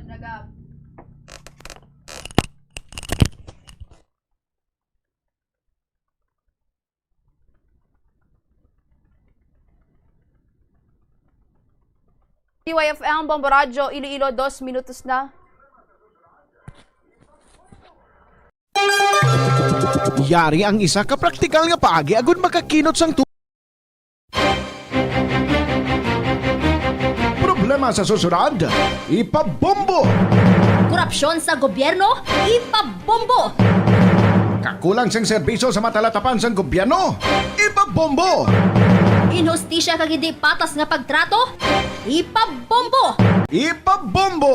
Programa sang Bombo Radyo bilang dalampan sang banwa, ipabombo. Ipabombo. Problema sang komunidad, ipalabot naton sa natunggan kag solusyonan, ipabombo. Ipabombo. Diri lamang sa number 1 and the most trusted source of news and information, Bombo Radyo Philippines. Paradyo Bombo. Mas nanamian bala ikaw magtuon sa balay ipaanggid sa eskwelahan nga madamo ang tawo? Isa ka panugyan para epektibo ang pagtuon sa balay, amo ang pagpangita sa designated area agud nga matiniran kung ikaw nagasulat, nagabasa o kung nag-review. Pwede man nga lamesa sa kusina o kung sa desk sa gwa sang inyo nga balay, pero hindi gid maghigda sa imo nga katre samtang nagatuon. Ini bagod nagakatemptar gid ikaw nga magpiyong-piyong, tubtub nga dalayon na ikaw nga matulugan. Siguraduha man nga malimpyo kag organisado ang lugar nga imo ginatun-an. Siguraduhon nga matinlo kag maayo ang kondisyon sa mga appliances, pareho sang electric fans kag air conditioners.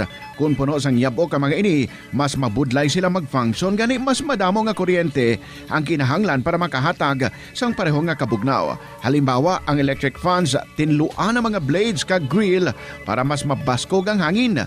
Sa air conditioner naman, tinluan ang filters kag i-check ang refrigerant para hindi mauyang ang kuryente kag mas mabugnaw ang hangin nga ginabugas sini.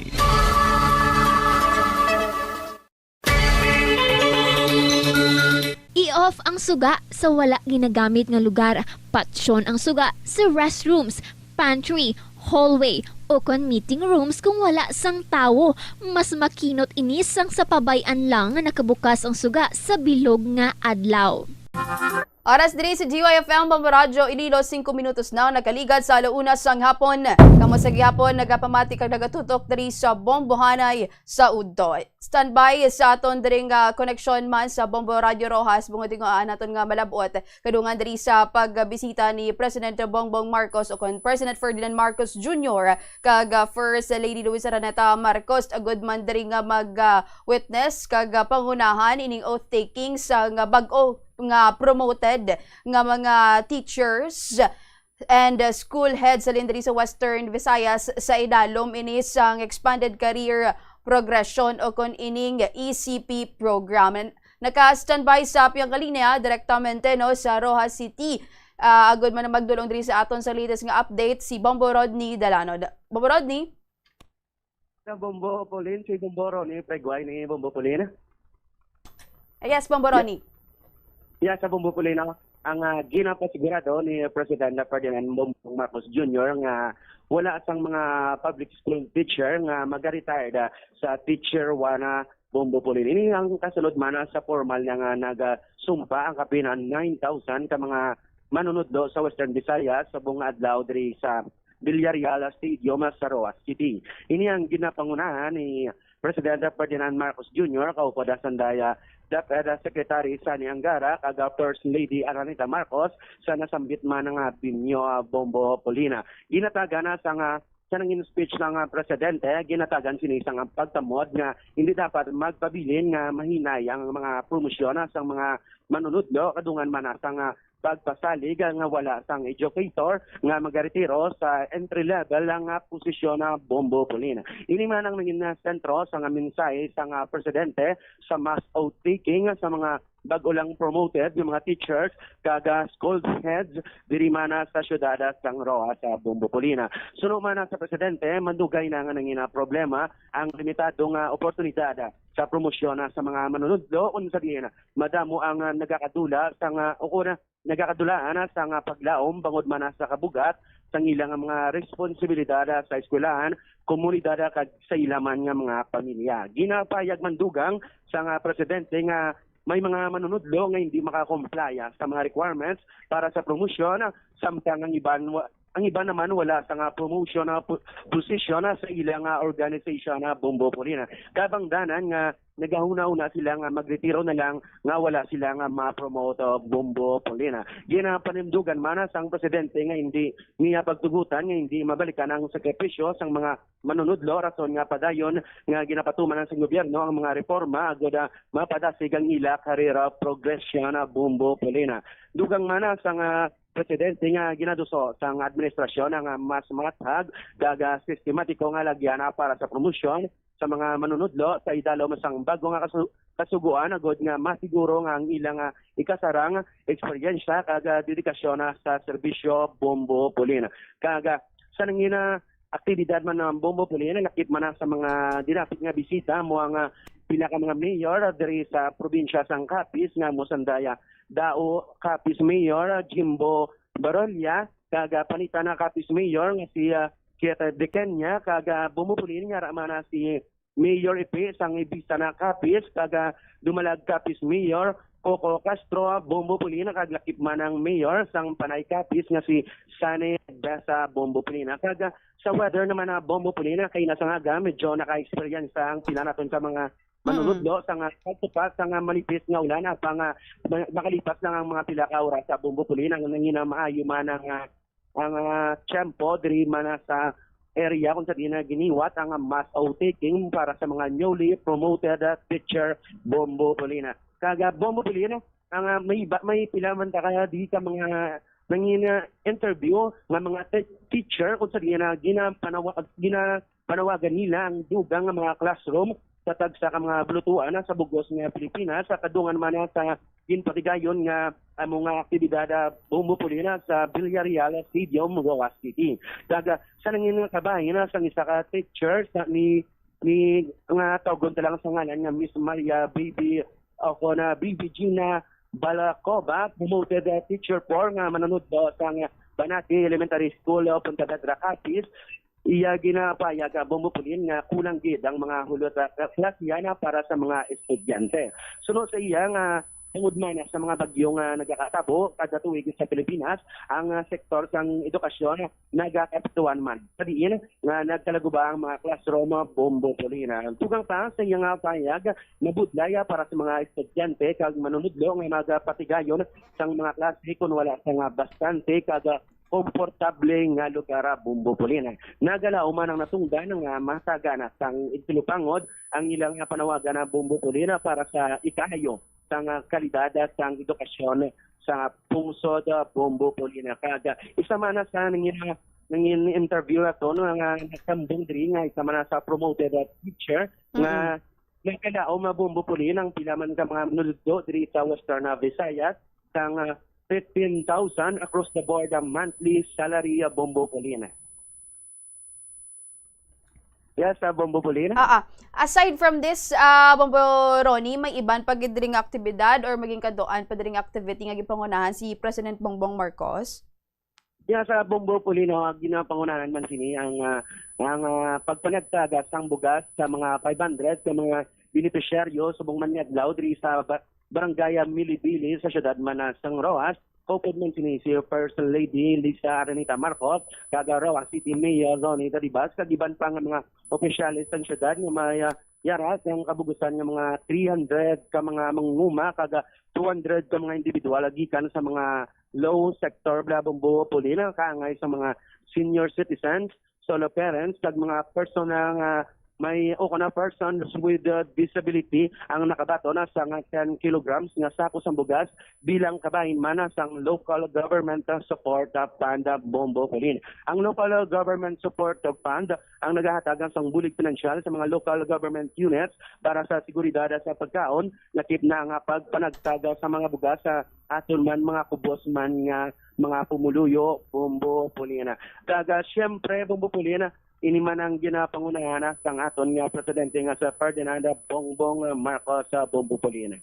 Anyway, Bombo Ronnie, may ara man bala sang assurance diri nga ginhatag diri ang presidente nga ti na mention mo tang iban nga mga maestra nga na interview mo diri Bombo Ronnie nga ti kung tani masuportahan pagid ang pagpatukod diri sang konkreto pagid nga classroom, ano may nag-express diri ang presidente nga suportahan niya Bombo Ronnie?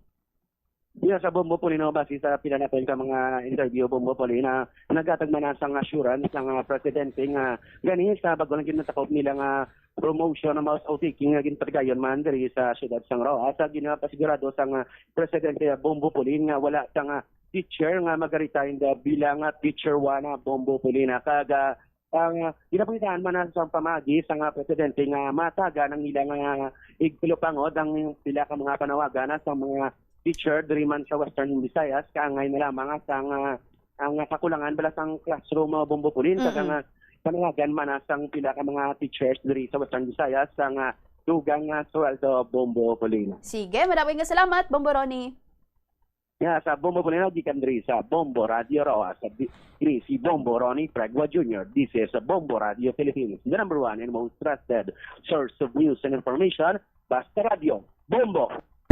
Maraming salamat kay Bombo Ronnie direktamente no sang Bombo Radio Rojas sa pagdulong diri sa aton sa pinakaulihi dito nga update sa bahin man sang mass oath taking no sa bahin diri sang Rojas City sa ginpangunahan diri ni President Bongbong Marcos. Based diri sa datos nga ginhatag sa aton sa Department of Education sa Aklan or sa Schools Division of Aklan, mayara sang 2,467 ka mga manunudlo diring na promote.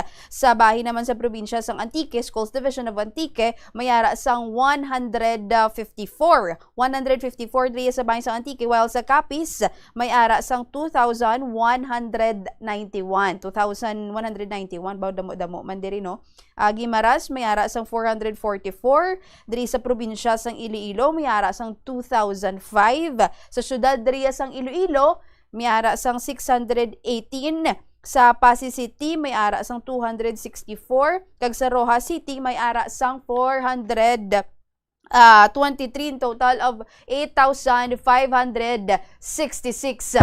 Mayo ni kay may ara sang mass promotion balaan mo ang iban kung isip-isipon diri naton and based man diri sa mga ginapabutyag eksperyensya sa aton man diri nga mga manunudlo, madamo diri ang nagadugay na bala sa ila man diri nga posisyon, like for example teacher 1 no iban hindi lang diri tinuig kung isa nagalabot man di dekada no nga waay ini sila sang ara sila sa gihapon sa madubo diri nga posisyon and dumadugay bala ang promotion bandere kay or ang ilaman diri nga career growth no sa ilaman diri nga bahin and kung buot silingon nga ara sila sa gihapon sa teacher 1 nubo ang sweldo ang benepisyo pero kung mataas ang posisyon nga na-promote diri bihalin sa teacher 1 na-promote diri sa mas mataas man diri nga rangko ang teacher 4 to teacher 7 or master teacher levels kadungan man diri ang pagtaas sang ila nga sweldo and at the same time sang ila man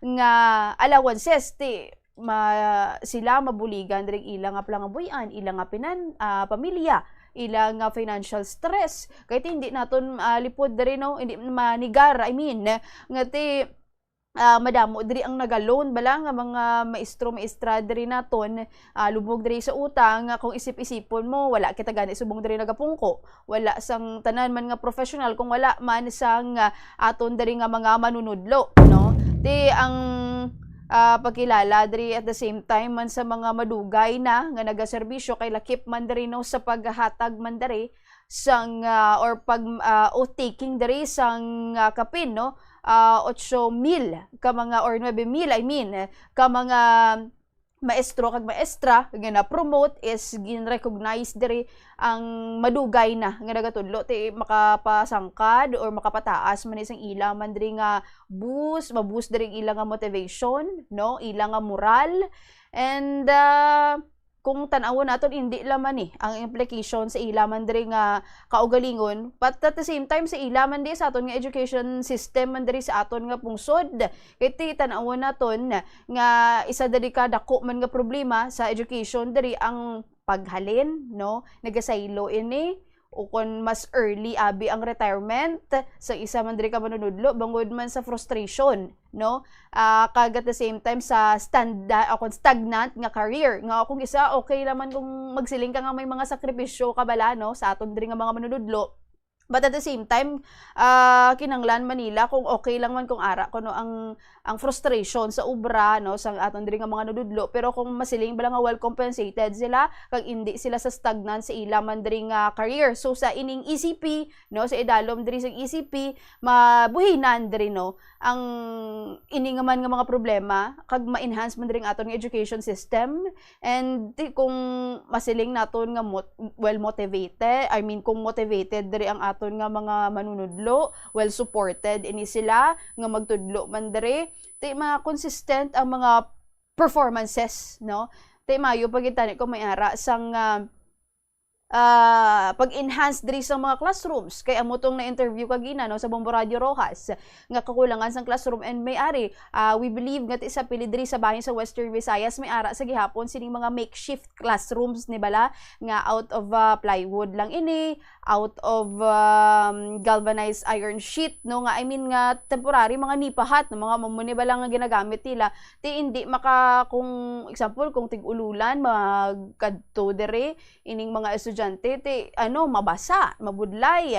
So dako kabulig, no, ining promotion kay ti masiling balang assurance kag wala diri ginababayan, and we believe nga ti padayon man diring pag-request. But then isa ini ka maayo man diri abi nga patimaan nga ti may ara man diri sang assurance, no, halin diri sa aton nga gobyerno kag ti para diri sa aton nga mga maestro ti balikan sang serbisyo man diri nga ti makasiling nga maka-learn diri bala ang aton nga mga kabataan kapin paggin nga damo na sang pagpanghangkat man diri sa aton nga palibot, madamo man diri sang ang ginabatuan naton subong ining comprehension bala sa isa ka bagay, no, comprehension sa impormasyon, comprehension sa makita diri sa social media sang kabataan. So very important nga ti aside diri sa structural learning nga matun-an diri sang kabataan sa eskwelahan, ang comprehension ang ila diri nga matun-an para bisan diin man sila ibutang maka-insyende. So may dako nga benepisyo para sa aton diri nga mga nududlo, and dako man nga implication para diri sa aton nga education system. Oras diri sa DYFM Bombo Radio Iloilo, 19 minutos na ang nakaligad sa alauna sang hapon. By the way, no, update kita diri danay sining nagluntad bala nga pagka or sa nasapuan patay, no, diri sa bahin bala sang Dumanggas, Bulilaw Dumanggas sa Iloilo. Kung madumduman ninyo, last time may aray diri sang lalaki nga nasapuan patay, no, around 2:00 na ini sang hapon.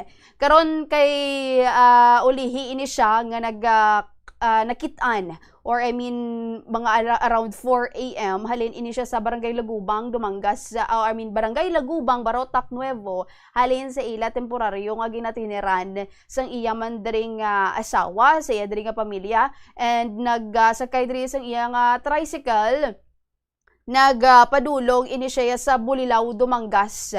Agud man nga magdulong diri sang yabi kuno sang e-bike sa iya diri nga amay. Around that time, naglakat siya, abi ang amay niya, nagpauli ini siya sa may Barotac Nuevo, o galing sa amuni nga mga oras, no, sa amuni nga mga tinion, may dabaytean nga lupok ang iya nga amay, tido wala naman lang didto, pero nibaloan gali nga wala nakapauli sa iyang puluyan o sa ila nga puluyan ining biktima, no? Ining nagabantay ini siya sang kasuwaan kuno sa bahin sang Ahoy. And then nadugayan dere, no, ang kapulisan man nga mag-identify diri sa suspect. May ginasundan sila nga person of interest, no? And around 2 p.m. Dito na sa Puan ini siya kay tinakita kuno sa iya amay ang tricycle, no, nga ginamaneho niya, wala na siya, nowhere to be found. Pero pag kita man dito sa area, uluunhan lang kahit isurudlon ining ilaman nga lugar. Pagkita dito sa lugar sa tunga sang talamnan, dito na nagahamyangon ining biktima. So may igo ini siya kung madumduman diri naton. Initially pa lang iniya kahit wala pa ma-autopsy dire ang bangkay, kahit naka-schedule pa ini siya, so wala pa sang medical legal, no? Amuning pagkabulig tani nga ma-file man dayon dining kaso. So maigo ini siya sa dalom sang iya nga mata, sa kilid sang baba diri niya, sa tuo nga bahin, sa iya diri nga kamot do laba niya kuno mo diri sa may bahin sang right arm diri niya. May ara sang dulaba ni duagi ni kulo ka kutsilyo sa iya diri nga alatrasan, may isa sa magtimbang diri niya nga paa, may ara sang ginaaligar igo man diri sang bala.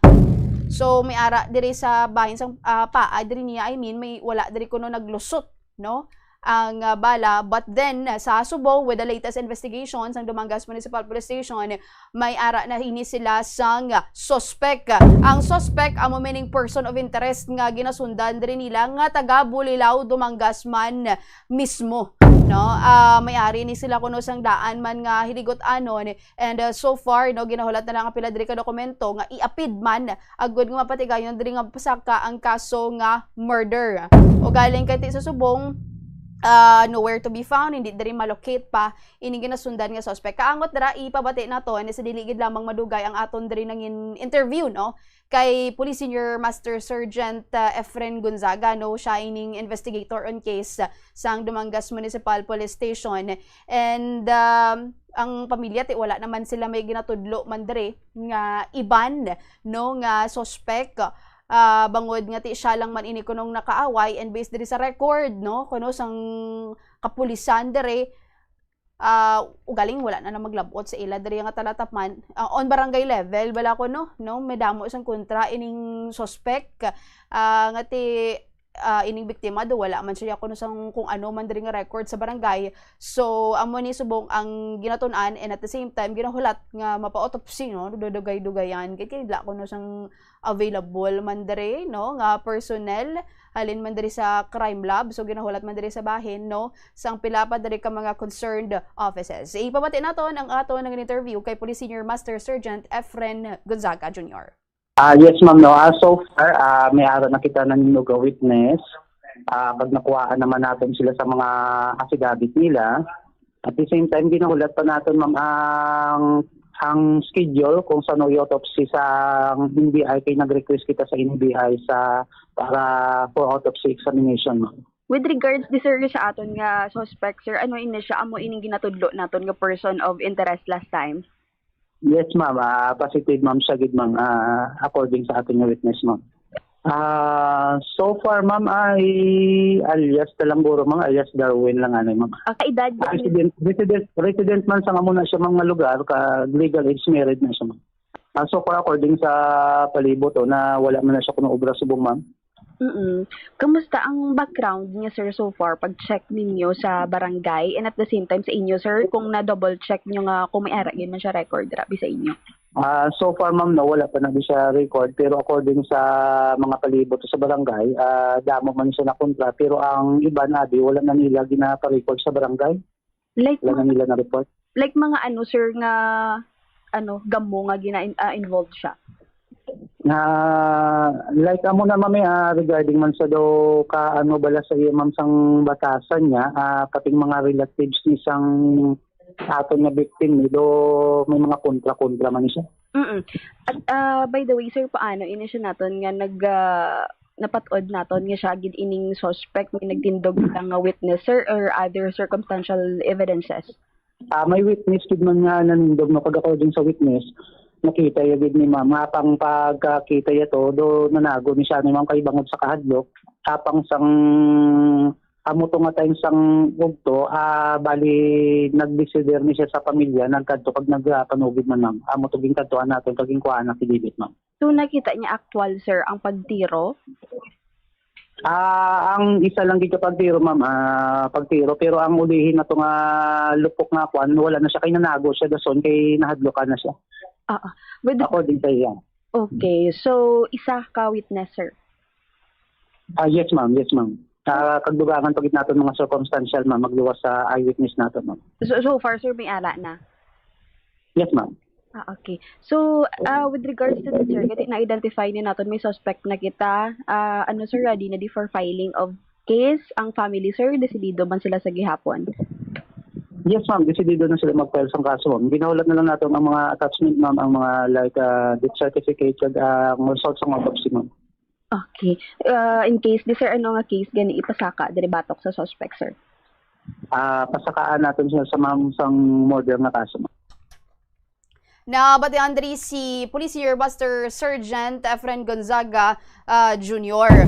So, ining biktima mo si Elmer Baez Simbaho, no, 37 anyos, no, residente man sa abong lugar, dali gini sila kuno nagdako base man dito sa Palabong Katano naton sa residente sa nasambitan man nga lugar, but then hopefully nga ti mapadasig man diri bala with regards diri sa autopsy result, no, kay ti wala pa gani ma-undergo diri para mapasakaan na diri sa kaso ining ginatudlo man suspect sa pagpatay sining nasa Puan, no, sa tunga sa talamnan sa may barangay Bulilaw, Dumangas, Iloilo. Oras diri sa GYFM Bombo Radio Iloilo, 27 minutos na nakaligad sa uluna sang hapon. Pag panumbalik diri no sang bombohanay sa udto, ma-check man kita sang aton connection sa bandri sang More Power Iloilo, may kaangtanan man diri sa ining katiging clarify diri sang pila naton ka mga electric distributor man, no, sa aton diri kapungsod kiti miara man nakita mo kuno kung may naga-reflect bala sa imo diri nga electric bill, no, ti indi niya kuno iya man, hindi niya kuno iya, no, sang electric distributor, I mean, no. So i-clarify ini karon sa aton agud nga may baloan man diri, but at the same time iya ini siya kuno ka mga or hindi iya kuno ka company imposed nga mga fees, kundi iyan niya kuno ka gobyerno, like diri kuno ang mga taxes, no, nga ginahatag man diri, at the same time pila ka mga subsidies man diri, discount man diri para sa iban nga mga benepisyaryo. May nakagiban pa nga mga balita matapos ang pila ka mga pahanumdom. Ano bala ang dapat tandaan sa tion nga magbiyahe agud mangin hassle free ang bakasyon? Yari ang pila ka mga tips. Una, i-check ang health kag travel alert sa napili nga mga lugar. Ikaduwa, magpili sang safe nga accommodation. Mag-research ka magbasa sa mga reviews sa napili nga lugar antes mag-book. Ikatatlo, siguraduhon nga may nagagana nga mobile phone. Ang tanan nga mga upod agud mangin mahapos ang komunikasyon sa tion nga madula o kung kinahanglan nga magbulagay sa dalan. Be prepared in case of emergencies. Siguraduhon nga may backup nga emergency plan nga may medical reimbursement sa tion nga may maospital bangod sa aksidente.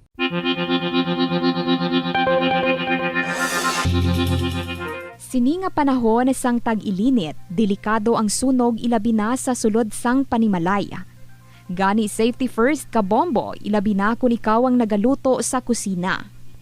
Siguraduha nga nahamtang sa mabugnaw kag well-ventilated area ang LPG tank kag indi masilakan direkta sang adlaw. Ang sobra nga init makapataas ang pressure sa sulod sang tangke nga mahimo magresulta sa aksidente. Checkiaron ini kung may tagas kag ipalayo sa kalayo.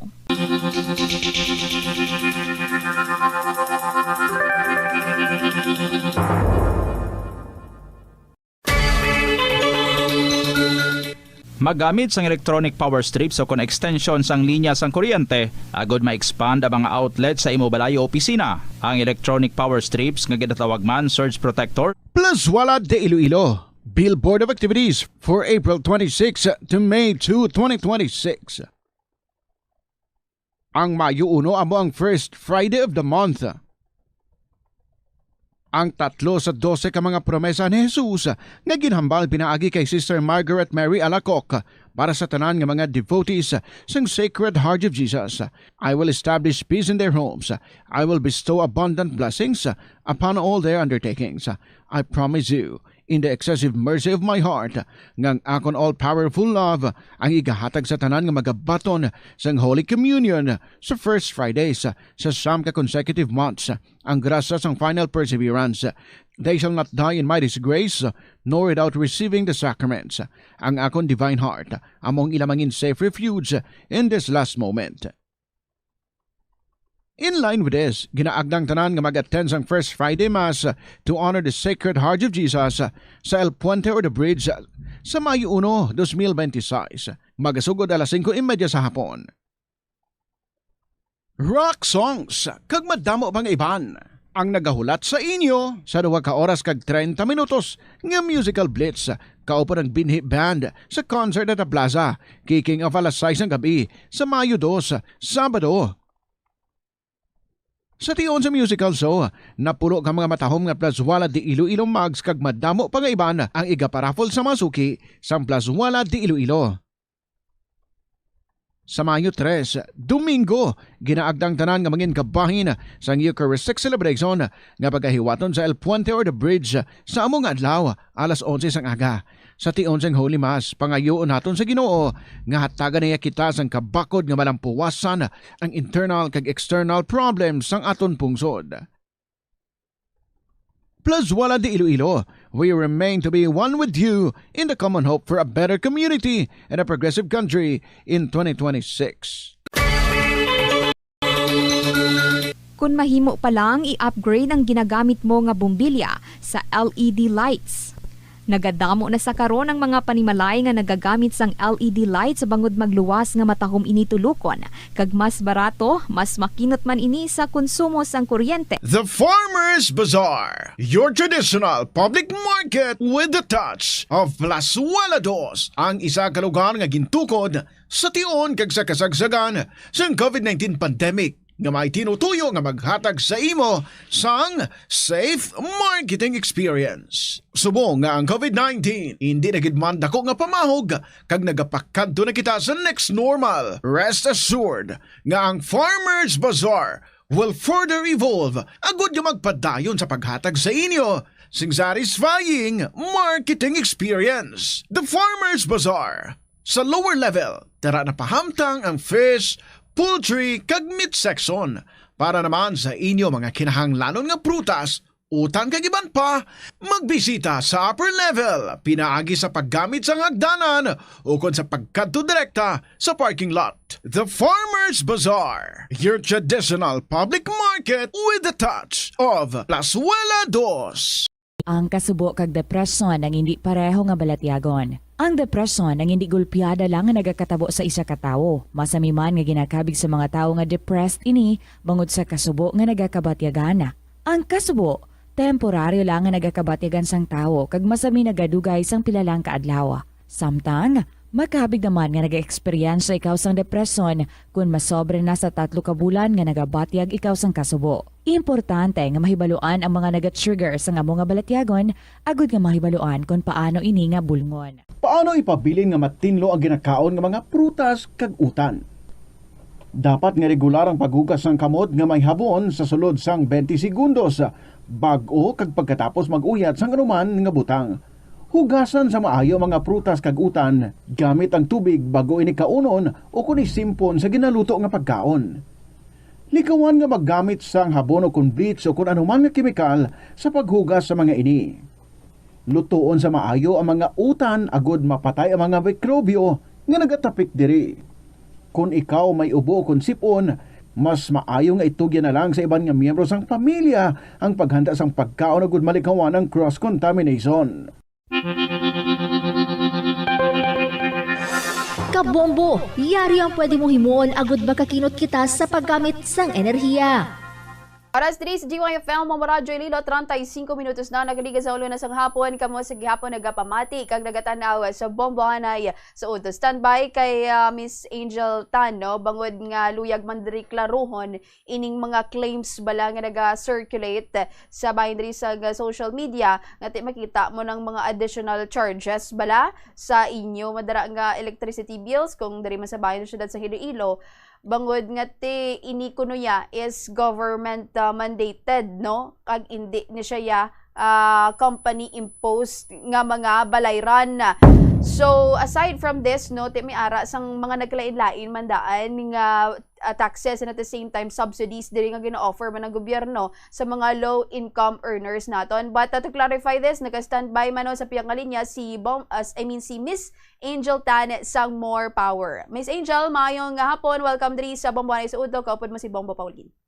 Good afternoon, Bombo Pau, kag sa mga tagpalamati kag konsumidor sa More Power nga naga bantay gid sa imos bungod to Mampaw.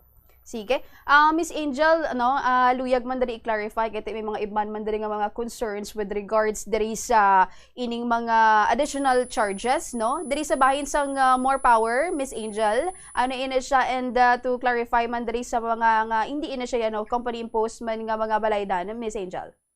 Actually, Miss Pau, no, nakitanta ang mga questions sa aton nga mga consumers diri sa bahin sa Iloilo City, sa mga Facebook ni siya, especially sa mga comments manabing palabot sa aton diri mga questions sabi nila nga ti personally nangin curious ini sila ano ni bala ang mga charges just like ining mga ginabutang naton sa aton nga bill. So we would like to highlight nga ining mga nakabutang dito actually ang iya sang senior citizens discount plus ang lifeline rate discount para sa mga 4-piece beneficiaries. Ang inini siya nga mga nakabutang sa bill nga ni Bombo Pau. Una diri ang lifeline rate discount siya para sa mga 4-piece. Sandig ini siya sa Republic Act number 11552 nga ti way back ni siya nga ginapirmahan sang mga aton mga malidha, and then ining senior citizens discount naman niya sandig man ini siya sa layi. Bo silingon ginapatuman naton ini siya. Kaga kumbaga ang ining mga charges kani siya kadto ini siya sa mga beneficiaries. But we would like to highlight nga wala ni nagakadto sa aton ang kwarta, but we are gina-collect lang natin ini because mandated kita, and then gina-remit natin in siya Bombo Pau.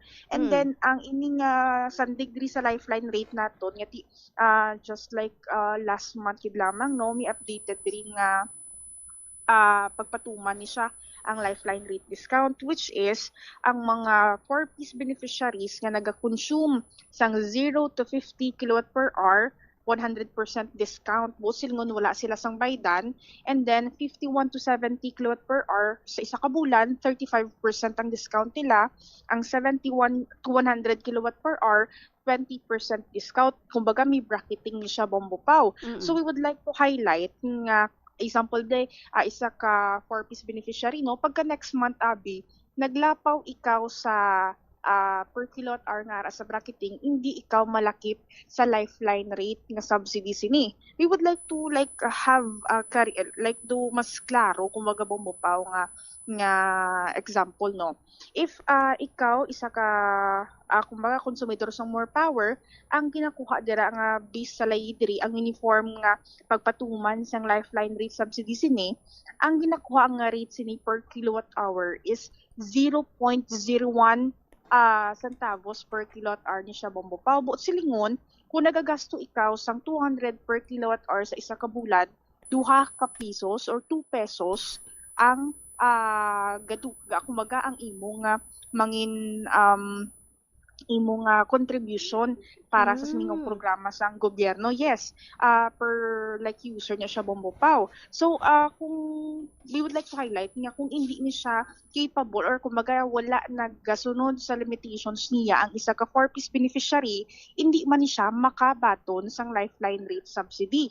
Doon muna siya ang clear naton nga pagpaathag dira. ang ining mga discounts pag ganyan iban or iban nga mga mandated diri Bombopaw is like we would like to highlight it is imposed by the government, and all the DUs are required to follow this one, to have this being implemented sa mga DUs, pati mga electric co-ops. But ang aton diri based on experience, aton diri pag-istorya sa mga beneficiaryo sa 4Ps, kay isang last month nagkadto diri ang aton nga DOE kag ERC diri sa Iloilo City no, para mag-launch sang sining lifeline rate subsidy nga implementation. Kumbaga mas kuan siya mo subong mas pasangkad pagid na istorya naton ang pila naton ka mga 4Ps beneficiaries kalabanan diri Bombopaw ang ilang mga ginagamit, mga suga, mga charging sang cellphone, o kung hindi gani mga gagmay nga mga ceiling fan ni siya, buot silingon wala nag-exceed sa 50 per kilowatt-hour ni siya ang ilang kuryente Bombopaw. Alright. But I believe na tinalunsyar na diri sa bahin sa Iloilo City mo ining lifeline rate. So naga-reflect na ini subong Miss Angel ining mga additional bala sa contribution diri para sa mga low income earners, senior citizen, beneficiaries diri sang 4Ps, Miss Angel? Actually, Bombopaw, dugay na ni siya ginapatuman sang more power. Ever since nga nakakuha kita sang IRR kag ang implementation, sini nagapatuman na kita sa bahin sang more power because, again, this is mandated by the government para sa aton nga mga 4Ps beneficiaries. But ang diri abi subong Bombopaw, ang kinalain subong sang lifeline rate subsidy, automatic na ini siya through our coordination with the 4Ps kag diri sa aton sa bahin sang more power plus ang bulik sang LGU, ining mga lifeline rate naton nga mga beneficiaries sadto abi need mo pa mag-apply kung wala ka pa sang account nga like lifeline rate, kumbaga need mo pa mag-apply. So ang mga may-ara na sa aton nga mga accounts right now sa lifeline nga 4Ps, automatically ginabuhin ta na, or kung example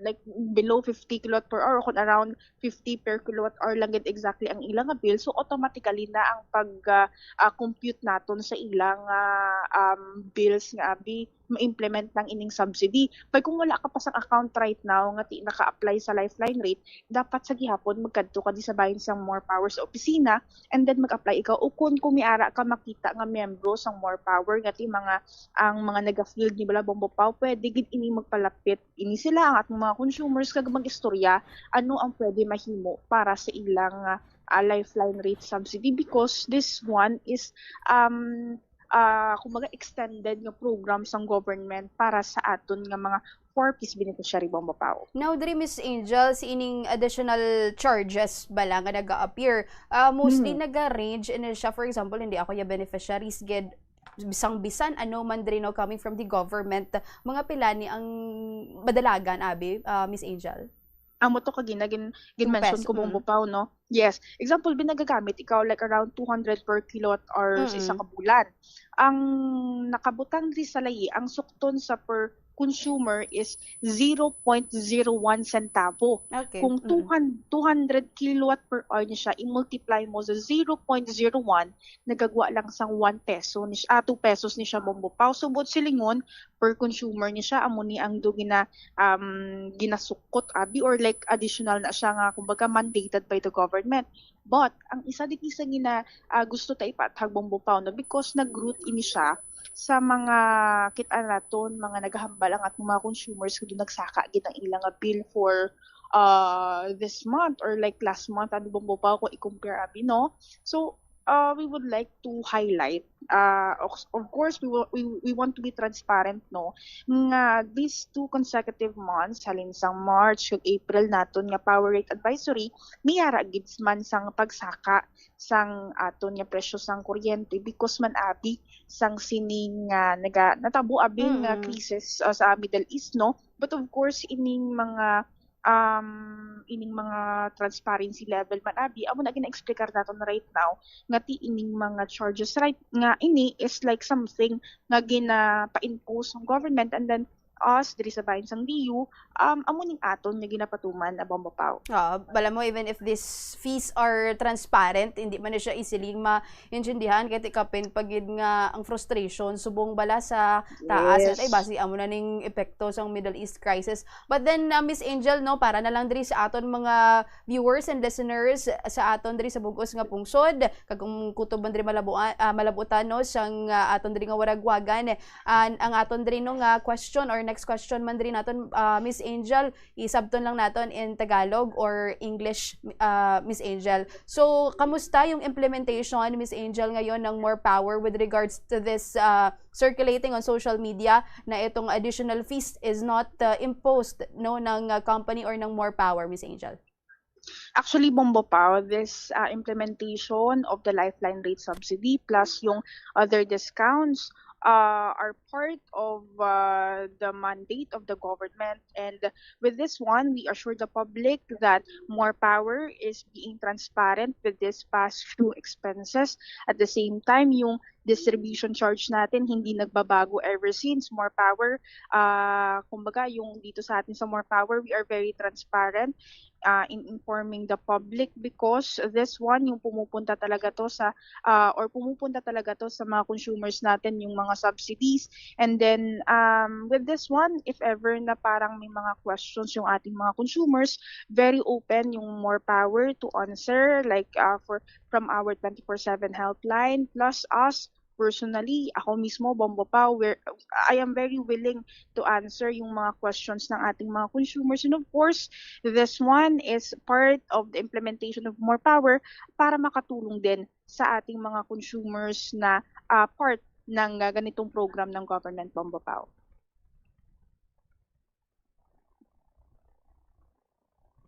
I would like to add lang, Miss Angel, kaya may iba na kita dari no nga nagasugod na ding lifeline rate, but then amo tong na-mention nga hindi man nga mga tanan nga 4-piece beneficiaries kaya kung maglapaw ini sila sa 50 kilowatts. May mga amo ni subong nga cases, Miss Angel? Of course, Bombo Pao, kung maglapaw ka sa 50 per kilowatt hour, may ara kita bracket nga kung 51 to 70 per kilowatt hour ka sa amo nga bulan, 35% discount lang makuha nimo, and then kung 71 to 100, 20% discount kid lamang, Bombo Pao. Pero if ever nga qualified ka naman yung sunod ya kag nagtipid ka kaga because medyo dook kumbaga below naman ikaw or nakasulod ka sa bracketing, so it will be like implemented or implement ning lifeline rate discount, Bombo Pao. Sige, maraming nga salamat, Miss Angel.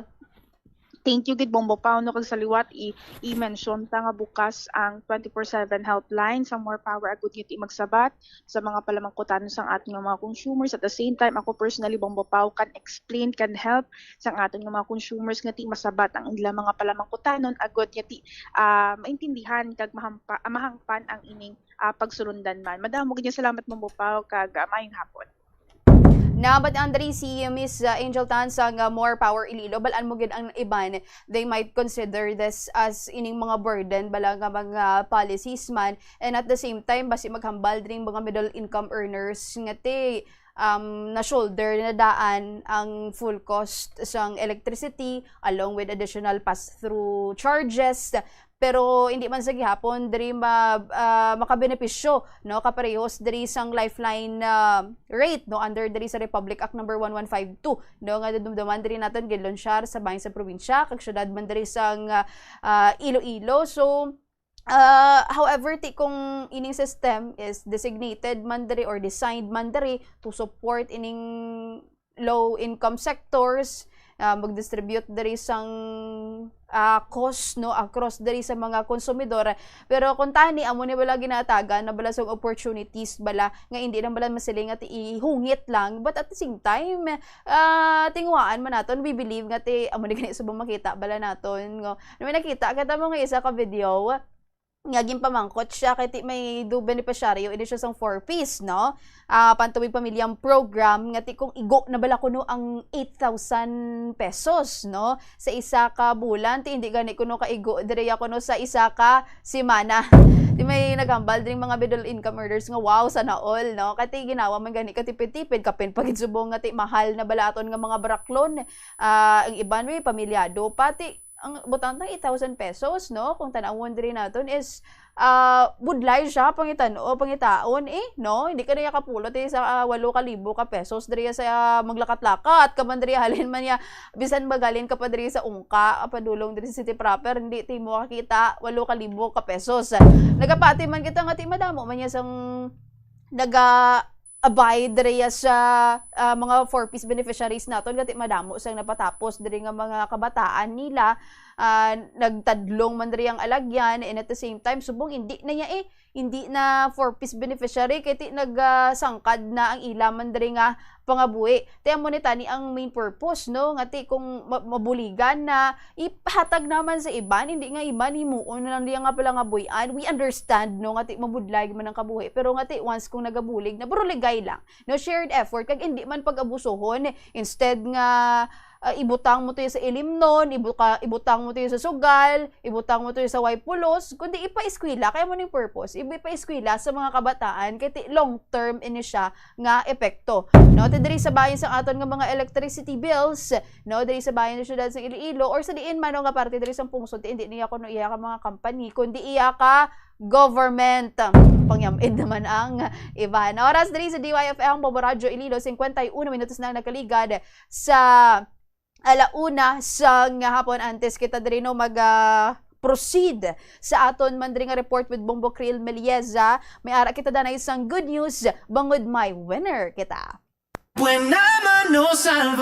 Narito ang nanalo ng special prize ng Bombo 60th Anniversary Exclusive Edition na AM/FM Transistor Radio plus 500 pesos cash.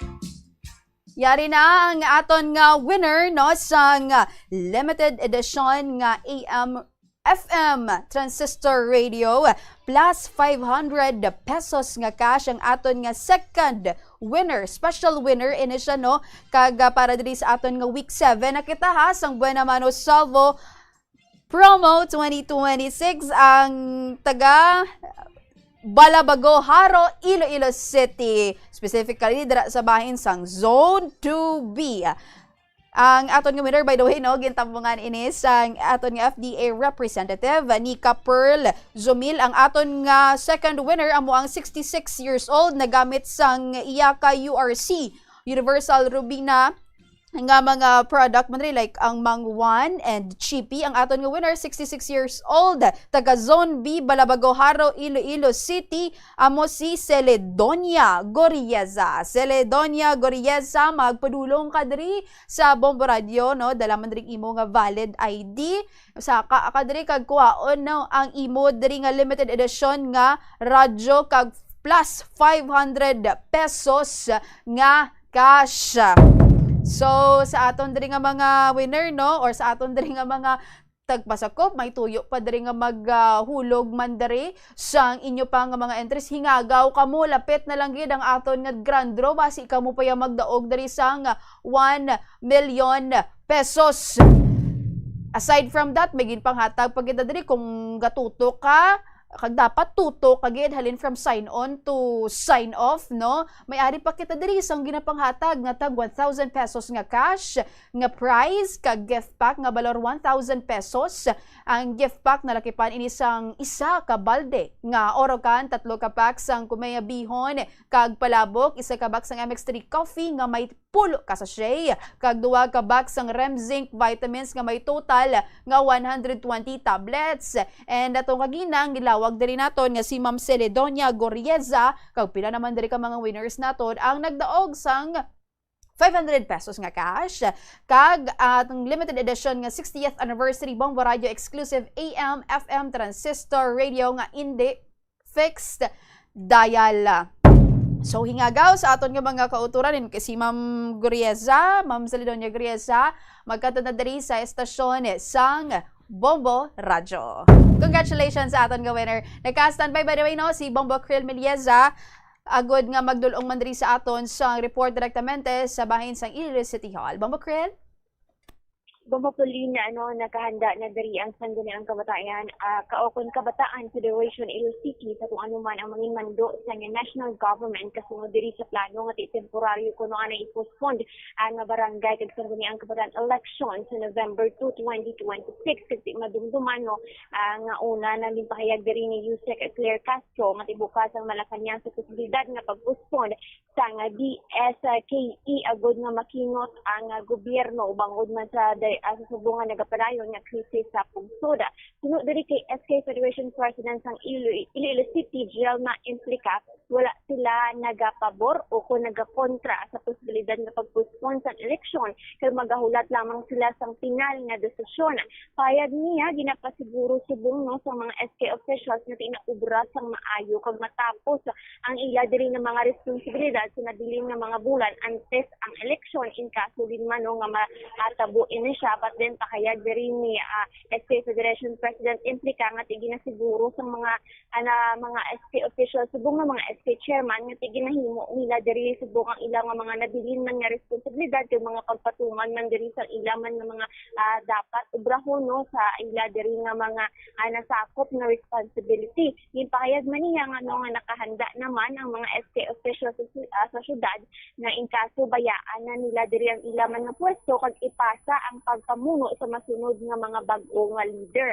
Kadugang pa ni SK Federation President Implica nagapreparar naman ang mga SK officials diri sa syudad sa Iloilo sa pagsugod sa pagpatukod sa transition team agod nga maumpisahan naman diri ang mga inventory sa mga kagamitan sa mga SK.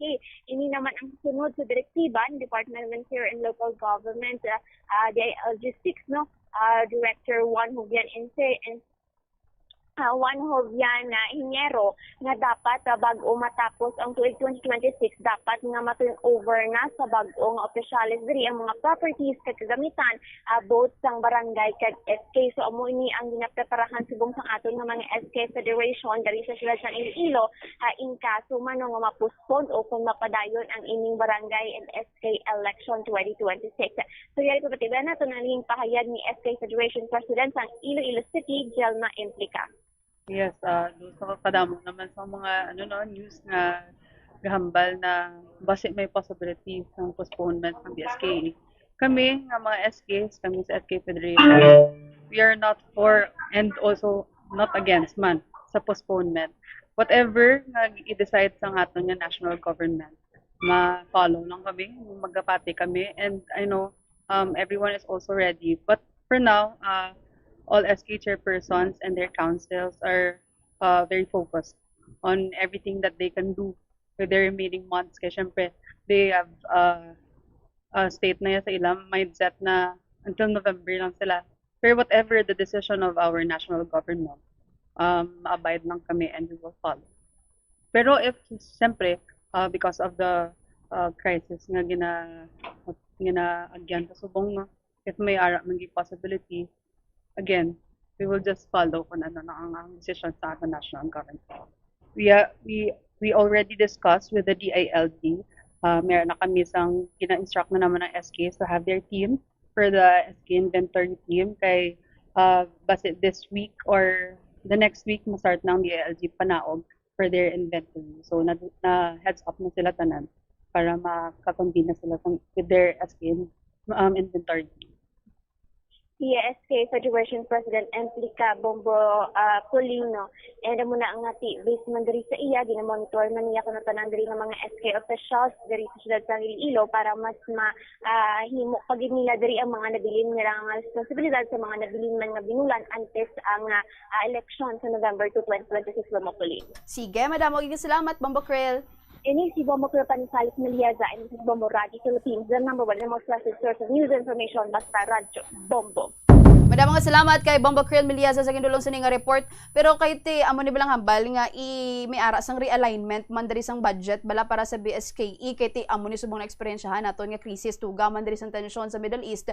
Pero nagambal man diri ang Commission on Election og ining COMELEC nga ti aminado sila nga ti kung hindi pagid or pananglitan nga hindi man diri madayon kag madayon gid diri amin ang ginaduso nga pagpaiway sining BSKE, mas nagakinahanglan na gid sila sang dugang pagid diri nga pondo No, kung hindi pa gid diri madayon sa November 2, tuga ini sang suhestyon man diri sa pilaman ka mga opisyales and suno man diri kay chairman, no, Comelec Chairman George Erwin Garcia, nga ti bisan nga dasig na lang kay ti I believe nagasigi ang preparation diri nila and lapit na sa 100%, no, ang ila man diri nga preparation.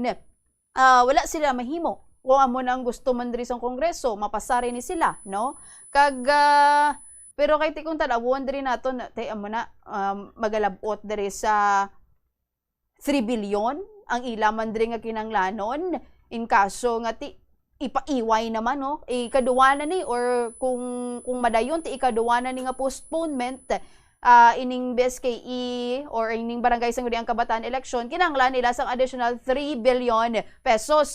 Ang madumduman diri naton kay tinagambal diri si Yusek Claire nga ti yara sa 16 billion ang ilaman diri nga ma-save kung hindi madayon diri ang BSKE, pero kung hindi madayon may kinanglan nga 3 billion pesos. So dugang pagid nga pondo kag ti nagambal to last time doan constitutional siya, pero kay ti kuha mo na kuno ang ipasar man diri sa bahin sa Kongreso ti wala mahimo diri ang Commission on Election. Pero tanawon naton and kabay pa nga ti ang pila naman diri ka mga local government units naton nga mga opisyales nagambal man sila nga ti tadlungon man namon ang amon diri nga pangimanwa, tadlungon man diri amon nga ilang man diri nga pwesto, but then no nga ti hindi siya bala maabuso kay ti amo ning kita mo ning greatly affected kita diri sa bahin sang tensyon sa Middle East kay ti pati ang piniliay diri naton the right to vote ang aton diri nga democracy gaka apektuhan na. Oras diri sa DYFM Bombo Radio Iloilo, 1 minuto nang nakaligad sa alas 2 sang hapon. Kulabos na gid ang akong siyempre magasunod na ang kahapon lamang program. Talos kay Bombo Cham Blanco Hover ni si Bombo Pauline Dimitilio Piliora. And this is Bombo Radio Philippines, the #1 and the most trusted source of news and information. Basta Radio Bombo! Yari ang mga simpleng nga paagi agod makakinot sang tubig. Tinguba ang mga lalabahan kag tinguba man ang pagpanglaba. Ang pagpanglaba sang isa ka bes sa isa ka semana ang nagakinot sang naglabot sa 50 litro sang tubig. Kung nagagamit sang washing machine, iset ini sa mas manubo nga wash cycle. Makakinot ka na sa tubig, makakinot ka pa sa enerhiya. Hindi pagpunoon ang refrigerator. Kung sobra ang unod sang fridge, mabudlayan ini nga mapabilin ang tugnaw, nagahinay ang airflow kag mas madamo nga kuryente ang kinahanglan. Ipabilin nga matawhay ang unod kag painon ang mainit nga pagkaon antes ibutang sa fridge.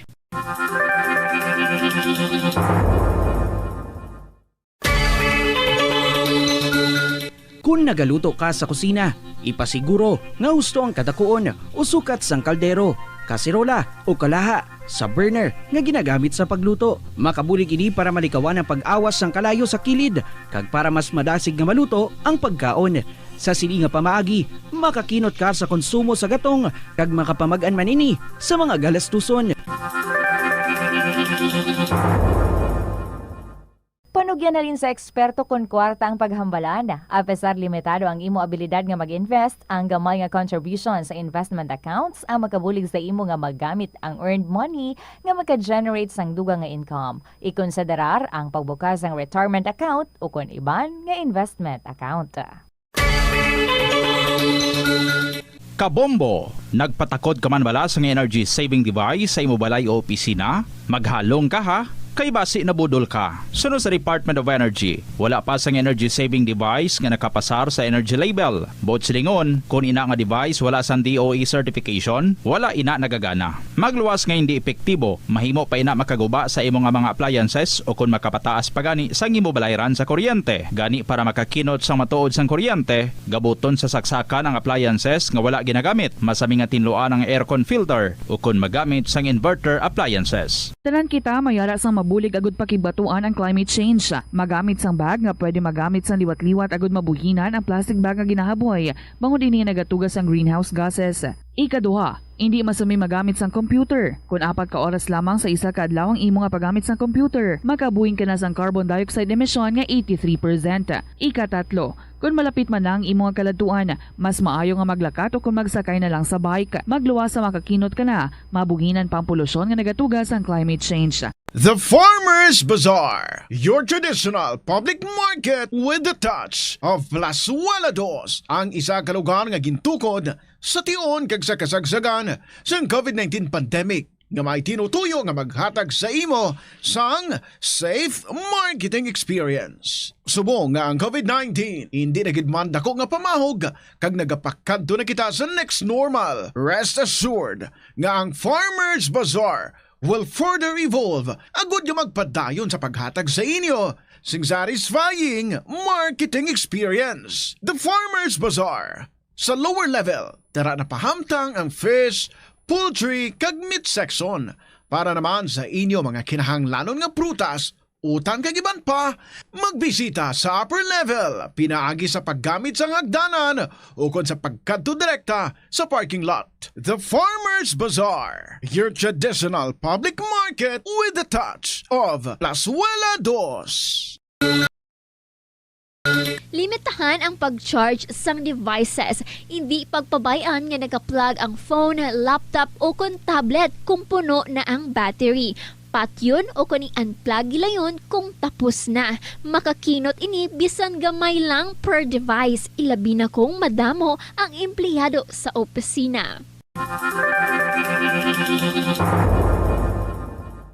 Yari ang mga simple nga paagi agon makakinot sang tubig. Kaayuha ang mga taga sa tubo o kon hose. Hindi tanan nga taga sa mahapos kagilayon nga makita tungod ang mga tubo o kon hose ang nakalubong sa duta o kon semento nga bahin sang balay. Kung magsigi ang mga tagas nga ini, mahimo nga magalabot sa 10,000 ka litro sang tubig ang mausik sa isa ka tuig. Maggamit sang leak detection tool o kung magkonsulta sa mga eksperto kung may pagpangduwa-duwa nga may tagas sa mga tubo sang tubig, agod ini gilayon nga makaayo. Sa eskwelahan, ang pag-practice ang good manners and right conduct ang makabulig sa paghimo sang positive, respectful environment para sa pagtuon. Nagapakita ini sang pagtahod hindi lang sa mga manunudlo kundi mangin sa imo mga classmate kag sa school community.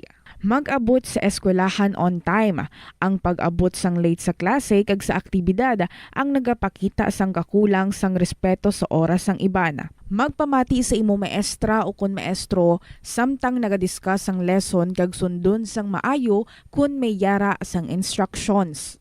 Tawgon nga ma'am o kun sir ang imo teacher o kun staff. Kung may pamangkot, ibayaw ang kamot, agud mahatagan ikaw sang kahigayunan nga makasabat. Maggamit sang please, thank you kag excuse me kung nagaistorya sa imo classmate o kung sino man ang imo ginaatubang. Likawan ang pagpanunlog, pagbuli o kung pagpanginsulto. Mangin maayo kag may respeto sa isig kapareho. Mangin matinlo sa classroom kag school grounds. Ibutang sa basurahan ang basura kag indi pag-ihaboy sa bisan diin lang, ilabi na sa sulod sang classroom. Respetohon ang propiedad sang eskwelahan. Halungan ang mga libro kag supplies kag likawan ang mangguba sang pagabutang nga wala mo ginapanag-iyahan. Mangin focus sa pagtuon kag likawan ang pag-istoryahan na isang classmate samtang nagadiscuss ang imo maestra o kun maestro sang inyo nga lesson. Likawan ang cheating. Masami nga kompletohon ang assignments kag test nga wala nagapangopya sa hinimuan sang iban.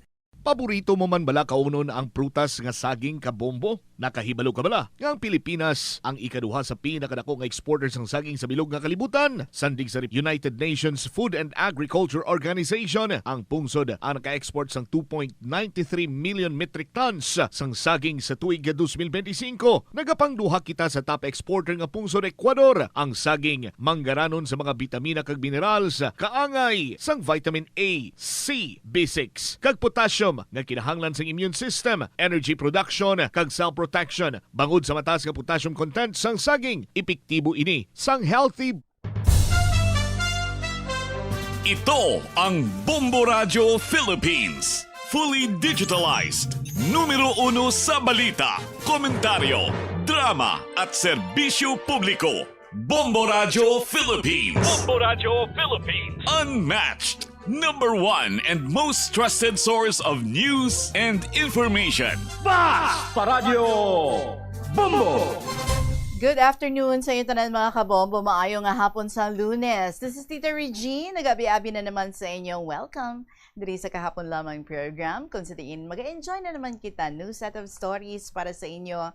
Salamat gid sa aton nga mga letter senders, sa mga regulars, sa mga baguhan. Thank you so much. I would also be very glad nga makabaton man sa inyo mga istorya, especially sa mga wala pa nakashare diri sa KLP. Pwede gid nga mabasa man nato ng inyong mga istorya nga luyag man nga ipalabot diri sa KLP. So taga ilang tiyempo pungko and then you email sa bombo_iloilo@bomboradio.info or pwede man nga masulat ang mga kasaysayan and then ipadala lang sa kahapon lamang program DYFM, Bombo Radio Iloilo, Sky City Tower, Mapa Street, Iloilo City. Ano nang ginahimo ninyo dira? Ano nang inyo ginakaon? Ice cream, halo-halo, ice candy, baw ka mga very inviting gid nga pagkaon during summer. Pero hagan-hagan ha, kung halin sa initan, hindi pwede mag-inom dayon sang cold or mag-take something very, very cold. Anyway, sa sininga hapon, ari na kita sa pagbati sa inyo sa sininga ang bahanon for today, Monday, April 27. Kaupo ninyo si Tita Regine and this song from Ferdinand de Madura, Be Yourself. Good afternoon, welcome sa KLP.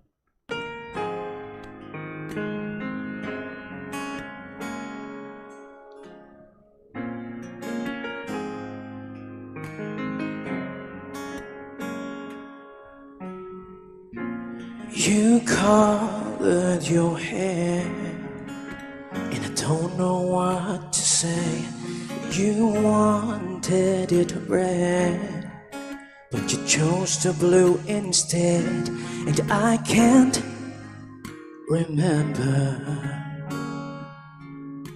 seeing you this way.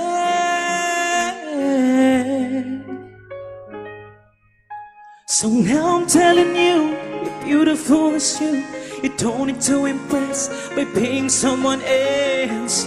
Just learn to be yourself. Why must you even care to what the people say? You're beautiful as you in oh so many ways. When you are just yourself, just be yourself.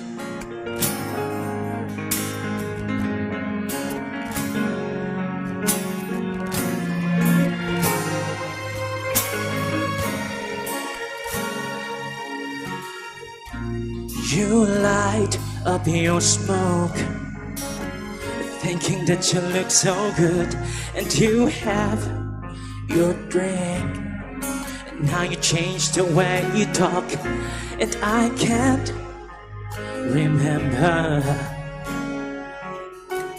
hearing you this way. So now I'm telling you, you're beautiful as you. You don't need to impress by being someone else. Just learn to be yourself. Why must you even care to what the people say? You're beautiful as you in oh so many ways. When you are just yourself, just be yourself.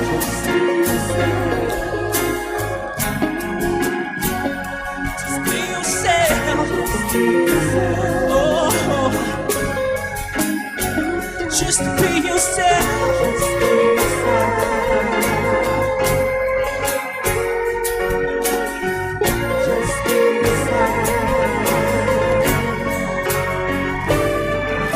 So now I'm telling you, you're beautiful as you. You don't need to impress by being someone else. Just learn to be yourself. Must you even care to what the people say? You're beautiful as you in oh so many ways. You are just yourself. Just be yourself. Just be yourself. Just be yourself.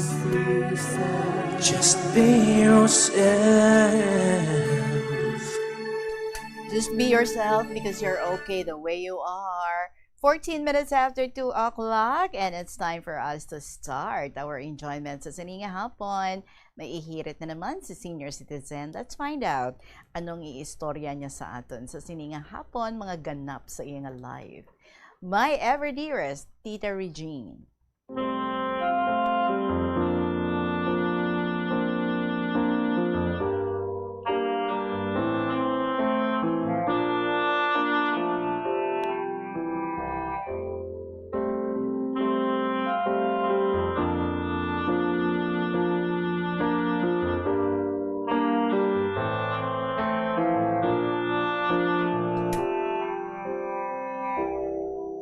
Good afternoon, mga suki kay mga KLP lovers. This is senior citizen of 3rd District.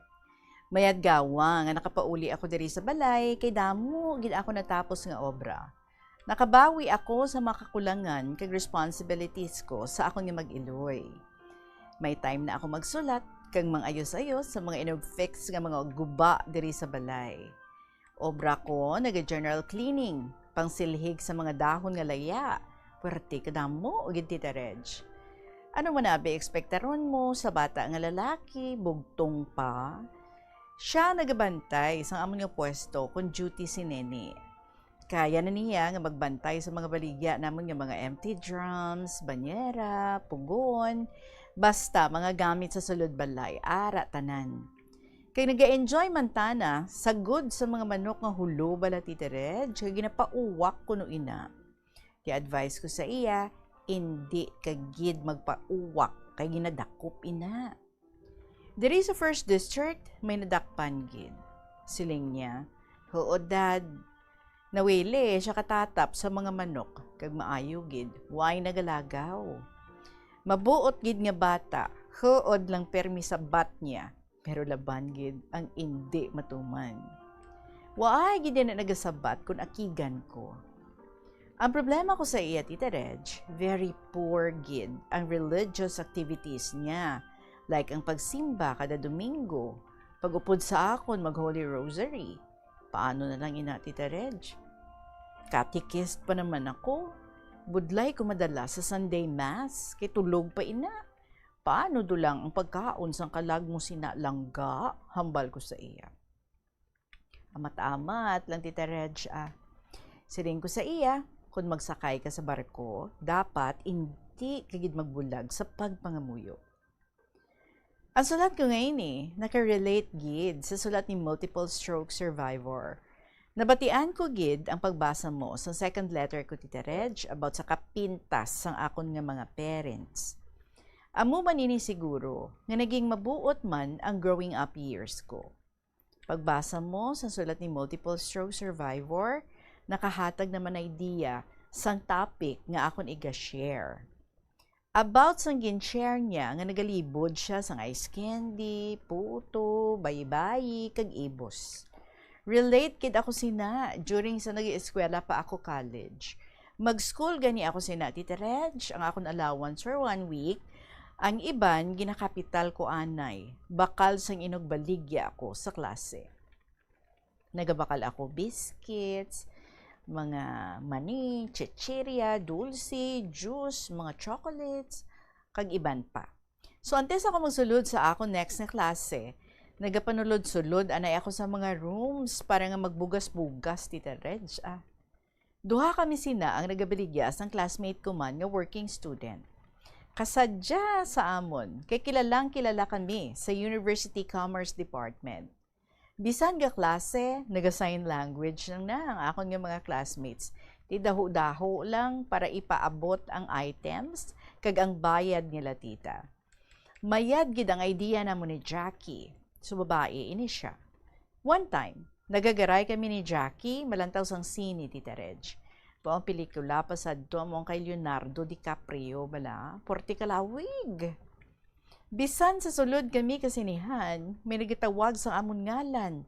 Mga classmates namon nga naglantaw man sang sine. Kasadya lang sang amon na ubra, Tita Reg. Hanggad gid ang mabulig sa amon sang amon nga negosyo.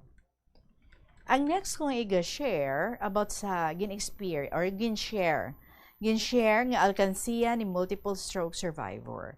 Ginhimo ko man ni Tita Reg. Ang akon niya, nagbakal ako sa figurine sa rabbit. Ang kadakoon niya, local text. Tika namin isang figurine, kagin pamutangan ko mga coins, nga 5 pesos, kag 10 pesos. Kay during that time, wala pa sang coins nga 20 pesos. Gina-inventory ko ina, kadahulog ko Tita Reg. Ginbutang ko sa ibabaw sang built-in cabinet para hindi madabot sa mga bata. Isip ko, masobra na 500 pesos ang unod sang alkansiya ko. Isa ka bes, may hagdan sa sulod sang room namon, ang gina-fold bala nga hagdan. So natingala gid ako nga ara na daang hagdan. Nagsaka ako, kaghakwat to ng akong rabbit nga alkansiya. Ginhakwat ko. Puwerte doon ka mag-an. Kag sa lantawon ko, ay ginmasakir doon ang buli ka rabbit. Ambot, may isa ka gatos ang bilin. Gintawag ko si NJ, maning bata niya. Kag ang cousin niya nga si Colleen. Singko ga, sino nagbuol kasulod ka rabbit? Ako, Dad. Ay, patawaragid, hambal ko sa iya. Ti, paano, dulang ran? Nagasari, gid ako nga sobra doon 500 ang sulod ka alkansiya. Gamay dulang bilin. Ginanon yung kwarta. King computer namon ka classmate ko, Dad. Ay, abaw, parte ka nami Bala mo, Tita Reg, do bagong yanggaw gid sa computer. Grade 4 pa lang iya grade sa 9 years old. Ginlaygayan ko lang, Tita Reg. Siling ko sa sunod gani, hindi ka magbuol. Kung hindi ka kalisensya, kay bad ina, ha? Oo, Dad. Ti, ano hambal mo kara? Kinakasala ikaw. Sorry lang, Dad. Hindi ka doon magliwat, kay bad ina. Kung magliwat ikaw, hanuton tagid ikaw. Ti, umpisa ka to, Tita Reg. Kung ano gusto niya, nagapangayo doon kanakan. Next naman, kung nakapaandar iya si multiple stroke survivors ng salakyan at the age of 12, ako iya tricycle. Nag-work pa ako sa hospital. 36 akong edad, kag married na ako. May tricycle kami, pero hindi ako kahibalo magdala. Nagpatudlo ako sa neighbor namon, nga tricycle driver. Kulang gid akon ihibalo kung ano ang magpadulog o kung magpuga sang gasolinahan. Abaw, nag-angkasanay dun kami. Ara siya sa likod ko, kag ako ang driver. Samtang mahinay pa ang dalagan sa tricycle, lumokso siya. Kundi ako dulaan na bilin. Abaw, gusto ko daad padulugon ang tricycle, pero hindi man ako kahibalo. Why ko bala pugaa ang sa gasolinahan nga handle. Abaw, grabe ang speed ka tricycle. Kuon ko, ano doon dya? Maano ako? Ay, maan. So, nagalantaw si Neni sa akon. Grabe ang kulba na. Baw, Diyos ko, Tita Reg. Nagsulod ang tricycle sa kudal sa eskwelahan. Nabuyan ko ang gasolinador kag nagdulog ang tricycle. Nakakas ang side mirror. Ang akon butkon, gintuhog sang alambre. Ay, Ginoo ko. Orehe, dulang ang kulba ko. Hindi, dugid ako magpa-abenturar nga mag-drive ka motor o kung tricycle man. So, imbes nga mga buhi, pakita, bisan iro-iro lang, ay basi diretso, pakita sa sementeryo kadya. Bahala doon. Hindi, doon ako magliwat. Nagkarbugto ang brake ka motor, ay grabe, gid akong kulba. May grasya pa ako, Tita Reg, kag may misyon pa ako siguro. Nakaagi man ako nga nagtabog sa tricycle nga gamayan lang maigo ang ulo ko sa dako nga bato. Baw, pahilayo lang gid, damo pa akon mabuligan, pagbuhi lang ako. Ginalikaw man ako ni Lord. Mura gani, maging prayerful gid kita sa tanan nga tion, tita. About sa topic naman, nga kung mahubog, maoy, ay may ara gid na sa amon nga grabe pa imnon. Pero kung mahubog gani, magmaoy. Ay, kalaw, ay, Tita Reg. Kaya kung magmaoy, nagahibi. Tapos nagapang-akyat, inaway dayon. Nagapalagyo, takan, tita. Bisan pa kaisa ko pa. Hala ka inom, tapos magpauli. Kag hindi doon ka iro. Ay, ayawan, ang mga upo toy-toy o kung maglukdo sa iya. May ara gani, Tita Reg, nga cousin manamon. Kung mahubog gani, ay kung diin lang makapwesto, dira lang matulog. Nagtubod lang iya gripo, ay dira lang iihi sa pants niya. Gwanta sa tunog, hasta nga nagmasakit, kay nagdako iya tiyan, Tita Reg. Ano-ano, manang manugbata, nga inog si Sarian man. So, ginadmit sa provincial hospital. Kay laon, ti mabantay ng mga utod. Lunsay may mga ubra. Tiging kuhaan lang mabantay sa iya nga neighbor. Namon, no? Neighbor namon ang nagbantay, tigin baydan lang. So, grabe, ginapanggabot niya iya nga NGT, kay mga dagom ka dextrose. Tihambal sa nagabantay sa iya, hindi pagbutunga ang NGT, kay dira gaagi imo pagkaon. Mapatay ka karan kung kwaon mo. Sabat ni Tita Reg, sige lang. Ay ti, wagid man magdugay, kag na-expire gid. So, bisan gutom abi, sang maayo pa pamatsyag niya, ay sige, inom. Hindi, wagid maabutan nga mayad. Leksyon sa mga parainom nga wala sa lugar. Nag-night duty naman ako, Tita Reg, bantay tubig. Maayo, nagtubod man, kag napuno ko tanan nga containers. Dama doon dya, kalawig, may isa pa daad ka relate about sa ihi, pero wala na gid space. So next time naman, alauna na sa kaagahon. So bye-bye na, Tita Reg, and thank you so much, senior citizen of 3rd District.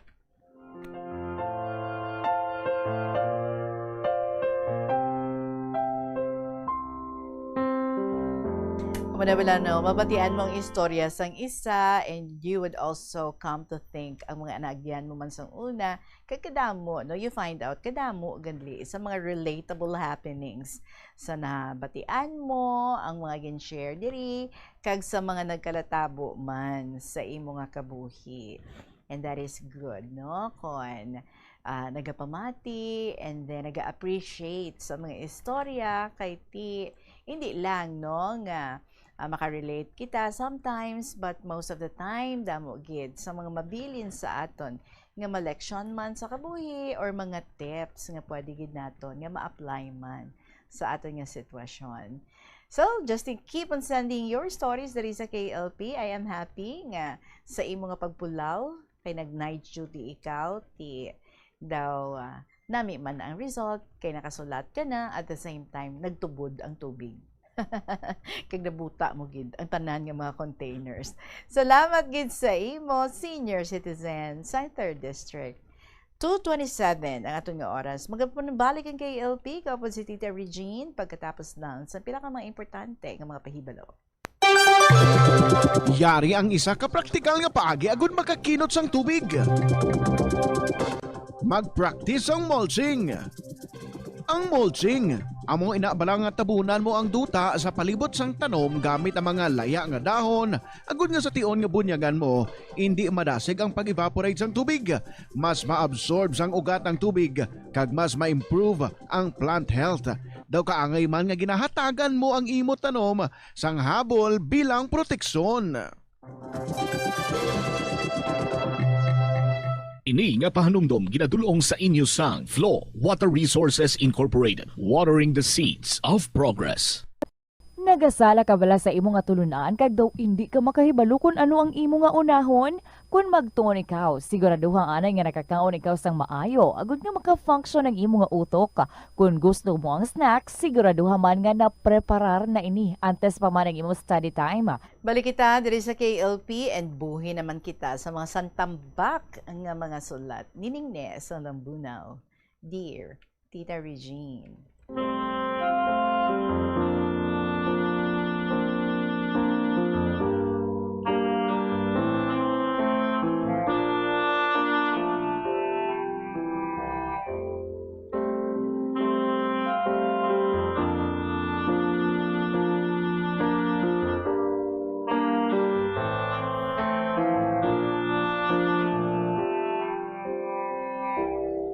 Maayong hapon sa imo kung sa pamilya mo, sa Bombo staff and members, sa akong mga bata, mga apo, mga balayi, brothers-in-law, and sisters-in-law.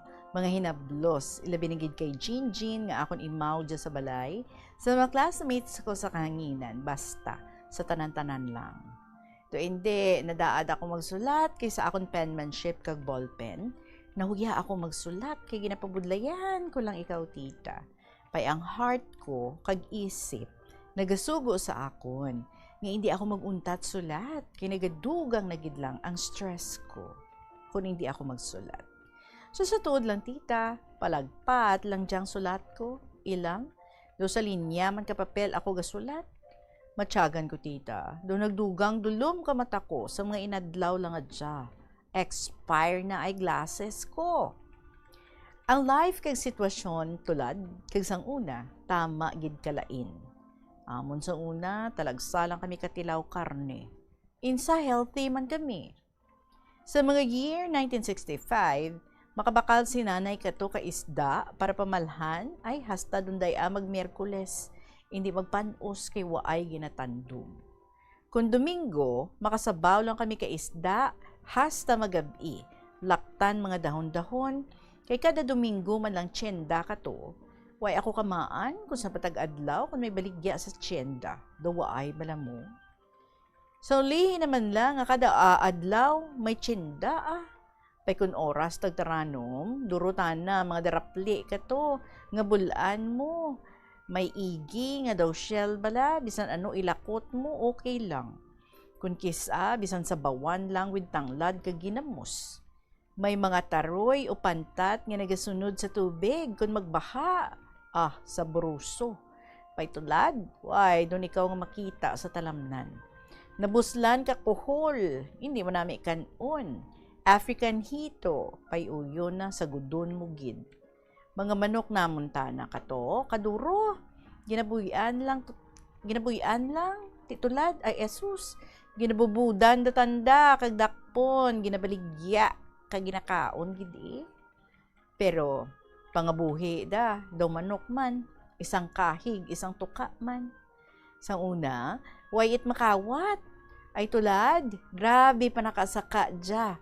Kung ano gamit mo sa sagwa balay mo, bulon, kakuno abnormal nga tao. Kami may mga manok, kung piso pa lang, tiamon Pay kung pwede, dun maihaw, gakadura lang. Luwas pa katawo, may mga halo, kag manog pagid, nga nagapangaon. Ano pa, kung kinahanglan namon manok, kaagwanta kami bakal. Mas pigado pagid tita, orihing tubo, tulad, with exception. Bale, wala ka nanda education, hala cellphone lang. Sanda lang bala, kakaugalingon da. Hay, biti naman.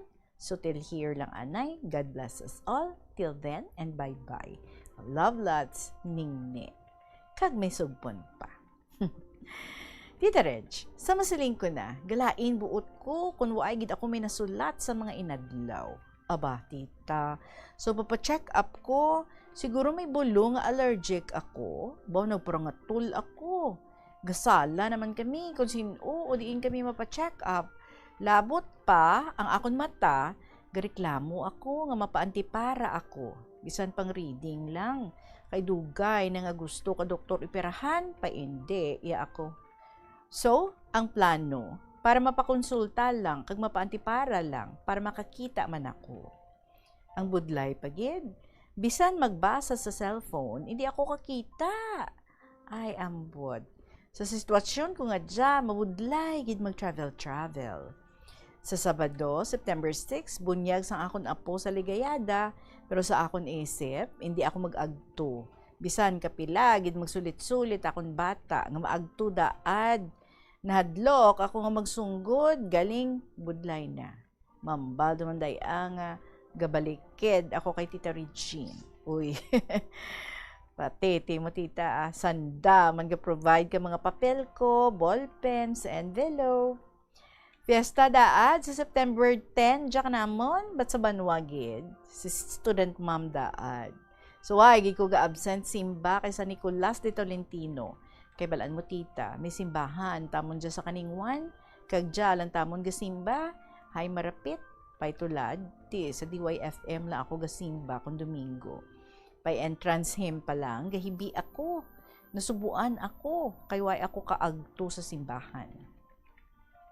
Tita, may tagatubungan, lambunaw, kaya mo to ang akong lugar, sa daraga pa ako, nag-istorya, ngang amon kasi Marius ang una, nga pigado gid tulad siling nanda ante hindi na sanda maasi-asi mga mangranon dun. Oo, hambal ko. Sa elementary pa lang ako, gamuno si tatay nga. Waay it nagalayon kaamon kawayan. Kag ang may panggas nga mais nga malapad, ginabirahan nanda ka buol. Igiris sa tambo nga ginabuol nanda sa takas balay. Way sandabulan ka bugas, way it idirawat. Kung maabutan ni tatay, hambal na, kung hindi ako manakaw, pay magutman pamilya ko. Way si tatay gapangakig, naluoy pagani. So hindi ka kapakot, kapangabuhi tulan. Okay, gid, katama, anda pangabuhi. Ti, sunod naman, madulom don how. Sunod naman, Tita Reg. So, till here, love lots, ning-ning, sa Lambunaw.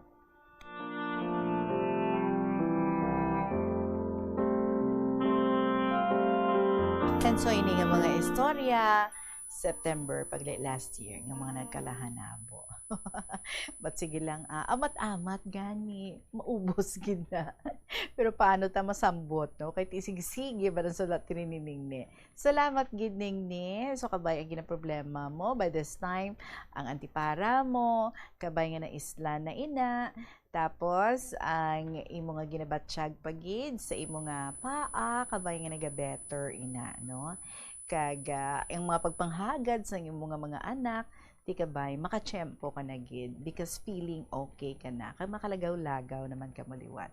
Salamat gid once again ning ni sa Lambunaw. 2:36 ang aton nga oras. Magabalik kita with more diri sa KLP.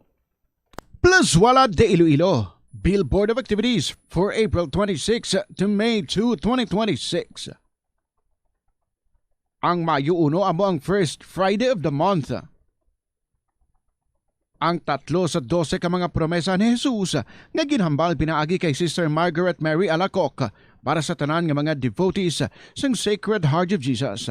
I will establish peace in their homes. I will bestow abundant blessings upon all their undertakings.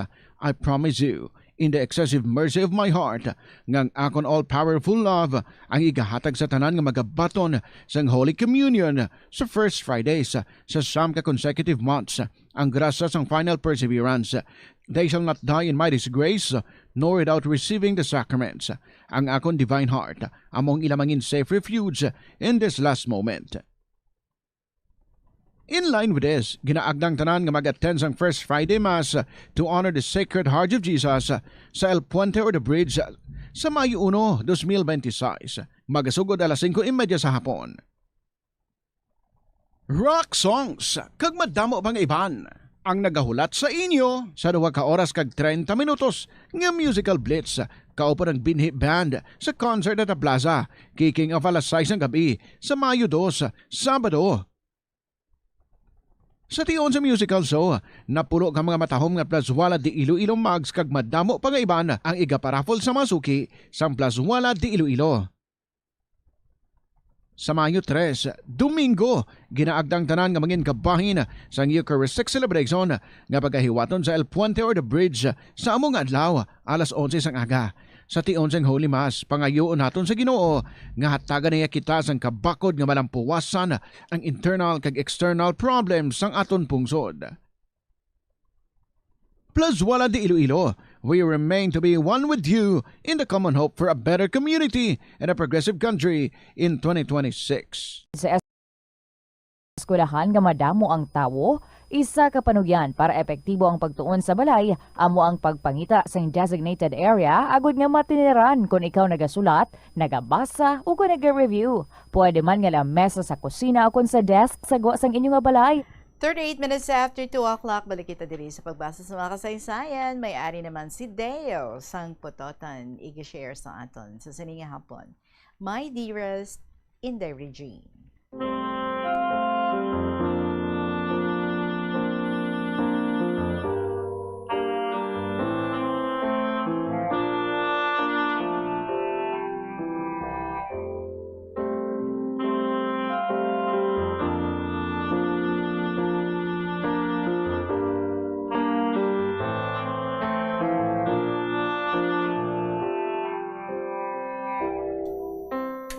Mayadayad nga hapon sa inyo tanan mga Bombo personals, mga classmates ko, avid listeners, KLP lovers, nga kaangay ng day Lola Amparing, Nanay Del, Lolo Dencio, Mia, kag sa imo in the Regine. Sa kahapon lamang program nga ginapamatian every afternoon.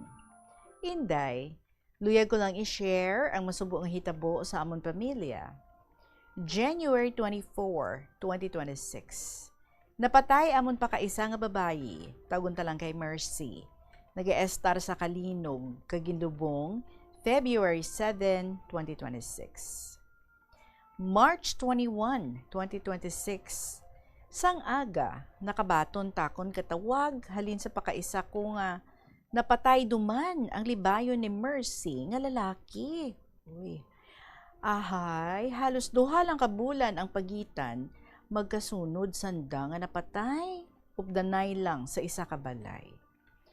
May hambalanon o kung disparates halin sa mga malam, nga kung magpaobra sang palaypay sa namatyan, hindi gali pwede nga idikit ang atop nga trapal sa atop sang balay ka namatyan. Dapat may space o kung nagaantad ang trapal. Amo dahi ang natabo sang pag-obra ka palaypay sa una.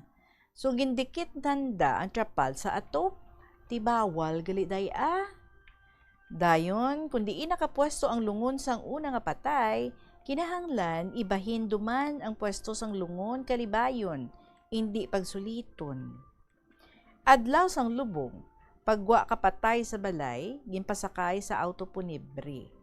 Paglakat ka sa rakyan, magbasag sanda ka botelya, kag magbasya ka tubig sa karsada. Kaduro, gita na nga disparates, ano?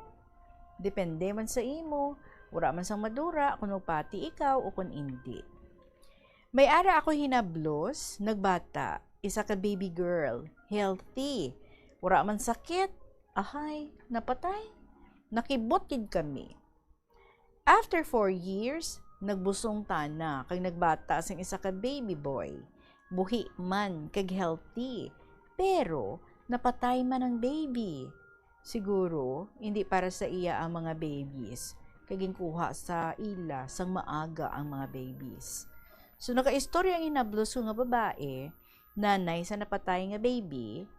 Sang dalaga kunutana, nakakaon siya kasaging nga naluto sa puno. Ginipo lang ang bunga nga wala matuba o kung matapas ang puno.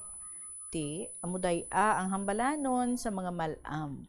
Kay kung magpaminata ikaw, mapatay ang anak mo.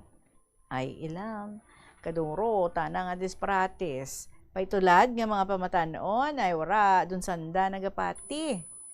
So, inday, tama, dun anay dya, mamugot lang akong sulat para hindi ikaw makapoy magbasa.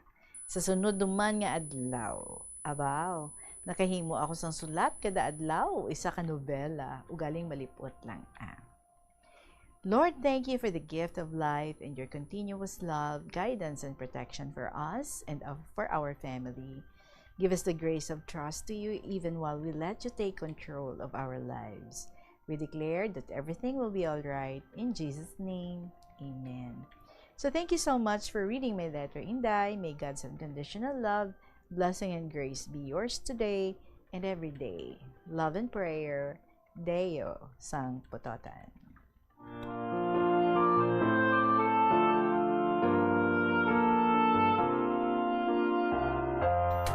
Well, amo ganita na, no? Ginahambal, disparatis lang. Ti kung sino daya ang magpati, that means nga mahiling. Nga magsunod sa mga disparatis. Well, syempre, no? Ang ato nga kabuhi, aran iya sa kamot sang Ginoo. Bago pa lang kita na bata, kabalo na siya sa mga plano niya para sa aton.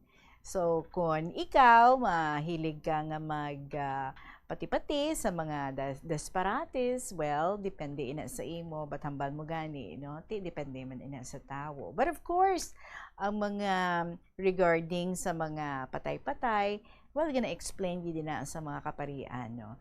There's no truth to that. Ang tanan nga mga disparates, wala ina iya.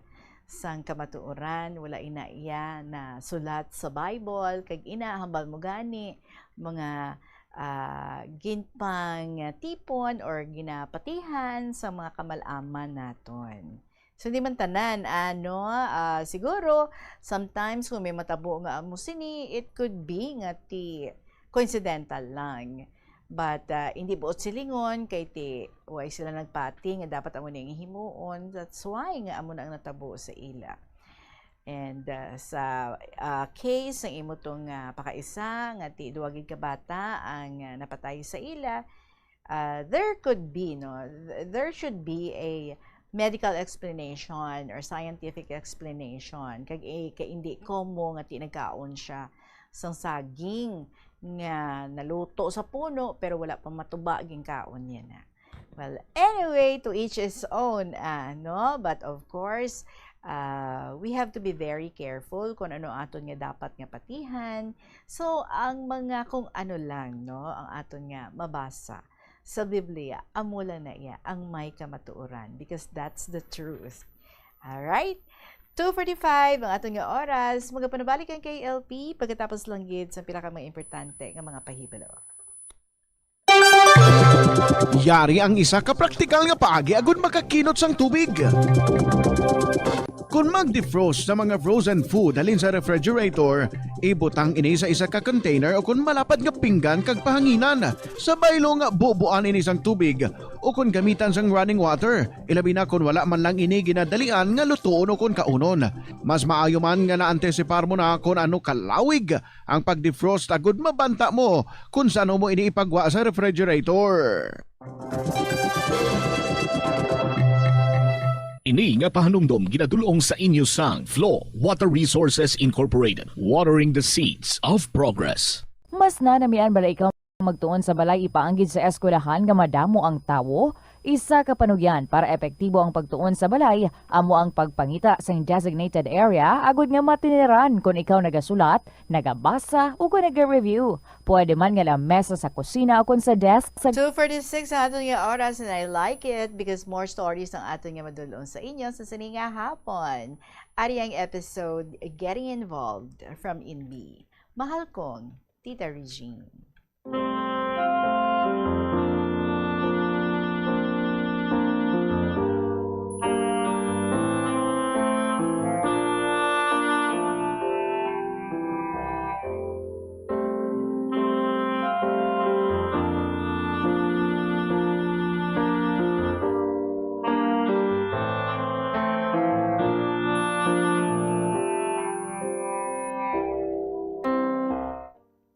Mahal kong Tita Regine, mainit pero malipayon nga kahaponanon sa inyo tanan.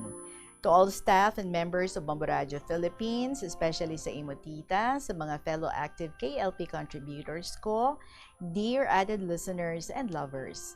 Kumusta naman kamo dyan? Okay lang? Handa na mamati sa KLP?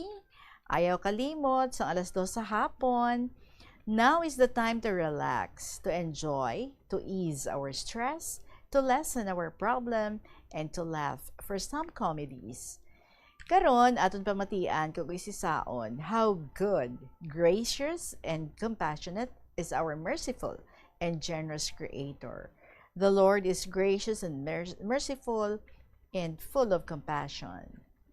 Ang natabo ang mudaya. Since inang sayong naga-close gid nga amiga sa akon, gusto na permi kami magsugilanon, kay waay siya iba nga ginaistoryahan sang iya mga problema. Amon sila kasilingan. Iya ba na sinong Sidro? May 3 kasaludan sang pasayan, surasura kag urang, sa may suba, 75 meters lang away from our residence. Besides, may gina-culture pagidsanda nga alimango sa may hunasan didto. Kanami lang, kay ginadalaan ako permini ng sayong sang pasayan kag alimango kung mag-harvest sanda ni nung Sidro. Ginapilian, gini ako sang aligihan nga alimango, kag daragko nga pasayan. Di ginakuha ako dulang, kay iya ginabilin sa balay, maskin waay ako kwarta, antes niya dalon sa tienda. One time niya naglain ang tiyempo kay may bagyo, kag pagkanay-kanay sang hangin, ilaging kadtuan, ginsapo ang saludan sang pasayan, kag may nakuha man sila. Tapos, nagdiretso sanda sa ila ginakulturan sang alimango. Nakibot sinang sayong, kag natingala, sang iya malantawan sa unhan, nga daw may nagabutwa-butwa nga ulo sang tawo. Iya ginpakadtuan kag ipausisa kay nung sidro. Ay abaw, isa ka babae nga ginanod-anod sang balon, mga 15 meters ang distansya sa dayahan. Do 40 anyos ang pangidaron. Iya gingguyod sa hunasan. Mayad buhi pa, pay nagahimpok-himpok, do hindi ron makaginhawa. Gipamangkot ni nung sidro kung sino ang ngalan niya. Way nagasabat, nagaulong-ulong lang nga nagapiyong ang mga mata. Gintawag ni nung sidro sinang sayong nga ilatabangan kay buhi pa man. Ginpamping nanda kay duro tubig na inom na kag do naghinay-hinay nga naumpawan. Ilaliwat ginpamangkot kung tagadiin siya, nagaulong-ulong lang kag waay gid kamaan. Ginamnesia gali siya. Nagpauli una sinang sayong kag nangayo bulig sa mga kasilingan nga tuwangan sinong sidro pagkarga sa babae nga ilan nasagop sa may hunasan. Maayo kay madasig man magresponde ang amon mga kasilingan kag natigayon nga madara ang babae sa balay nila ninang sayong kag nung sidro. Ginatipan ninang sayong ang babae, ginpaliguan sang lukewarm water, ginpailisan, ginpainom sa mainit nga tubig, ginlugawan kag pakanon. Nangonsulta sinong sidro sa doktor para maresitahan ang babae, kay maluya siya. Primero, do nagaduda sinang sayong sa babae, nga do pareho siya hitsura sa ila paryente sa pihak nga baryo. Kag may alom to siya sa agtang. Hasta sang urihi, naklaro ronanda nga hindi tana ang ila paryente, kay waay tana alom ang babae sa agtang. Ginpahibalo nila ang kapitan sa baryo, kag gindalaan nila sang pagkaon. Ginreport sang kapitan kay mayor, kag dayon sa DSWD. Gipadala nila bayo, bulong kag pagkaon. Pero hindi pananda maakomodar kay duro pa ang ila ginaatipan. Kay tuyagid lang anay sa custody nila ninang sayong kag nung sidro ang babae. Do sobra isa ka bulan ang ilang pag-atipan. Same gid sa Good Samaritan ang mag-asawa sa pagsagop sang babae nga gindagsa sa baybayon. Sa pagpadayon ko, Tita Regine, ang akong estudyante sa college nga si Raul, isa ka bes naninlo kami kay may ginapaabot nga bisita sa sunod adlaw. Insa hinali lang tana nga nalipong. Gindali-dali ko paabgubay sa duha niya ka classmates nga lalaki kag ipadulong sa clinic for first aid. Akon ginsundan kag ginrequest ang amon nga school nurse nga iya ati panunanay kag obserbahan. Ginpainom niya sa lukewarm water. Ginpakaon sang tinapay kag ginpainom sang gatas hasta natulugan. Kag sa iya pagmata, natingala siya kag namangkot sa amon school nurse kung insa dyan tana sa clinic. Gani, ginistoryahan tana sang amon nga nurse nga nalipong tana. Kag ginsunod ko follow up sa clinic. Kay out man si sir for official business, being the school officer in charge, amon gindesisyonan ipadulong sang school service car si Raul sa ilabalay. Upod ang school nurse para maistoryahan ang mga ginikanan, kag ang nanay lang ang ilan naabutan sa balay, kay ang tatay tuya sa uma. Ginistorya sa amon school nurse ang natabo kay Raul sa school.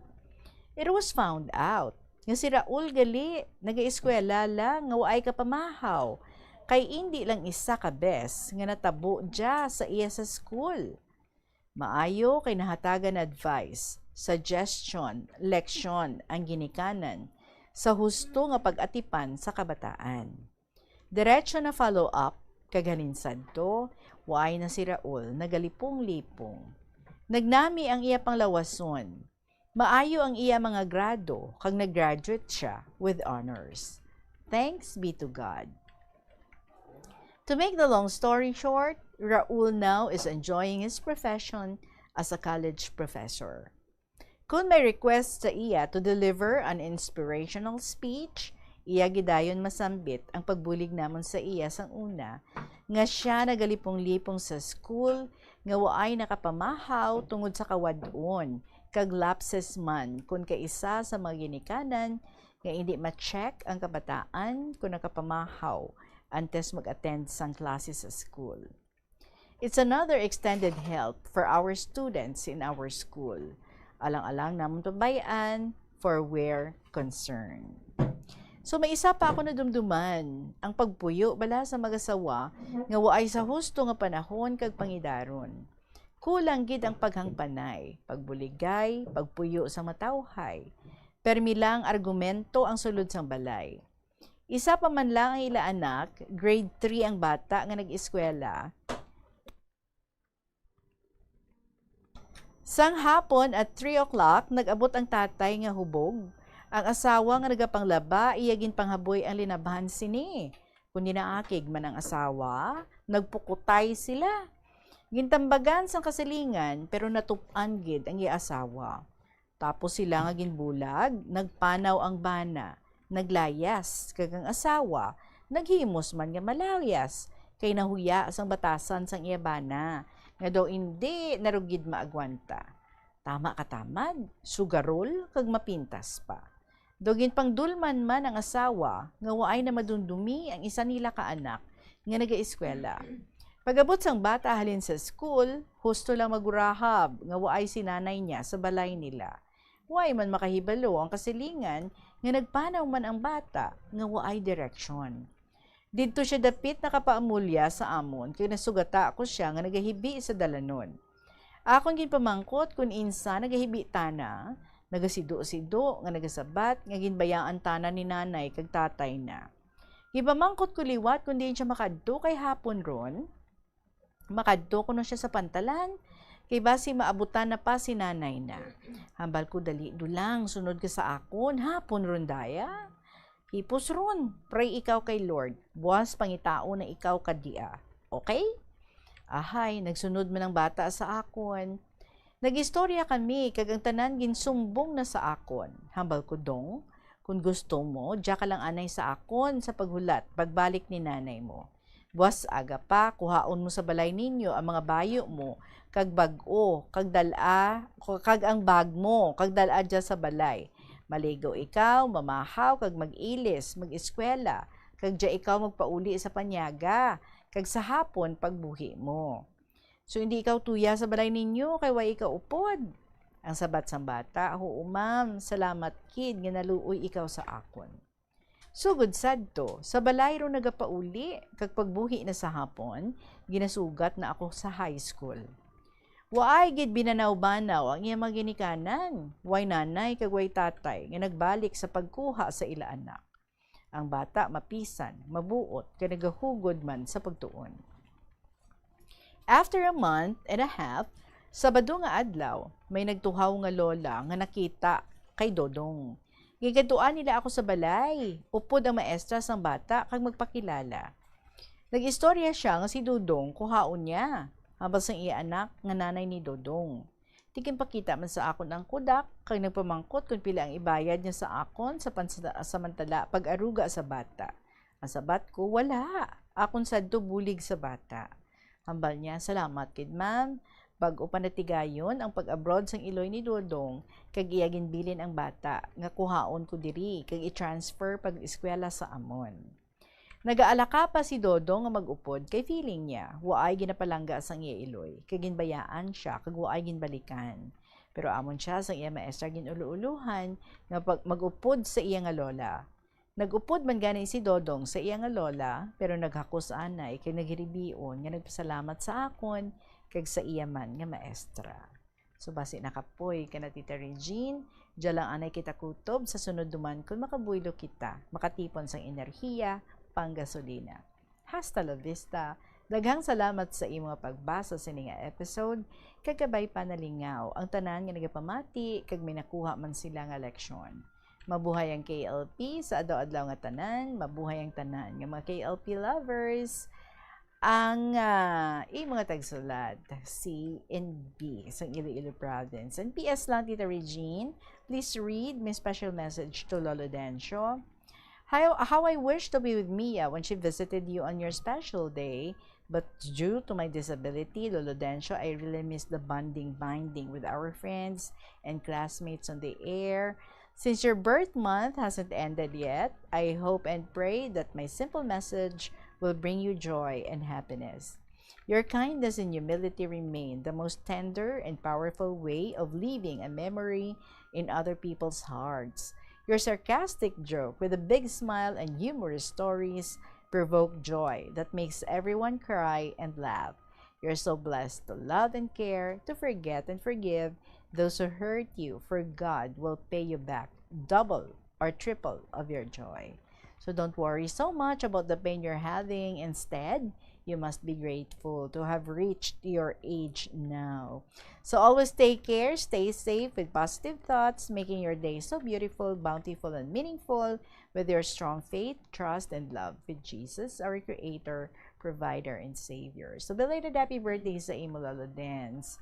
Our gracious Almighty Heavenly Father always showers you His abundant blessings. Kung abi magkasilingan kita, way siguro patay atong lagsanay.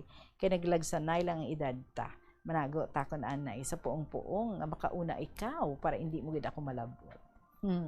I remain NB of Iloilo Province.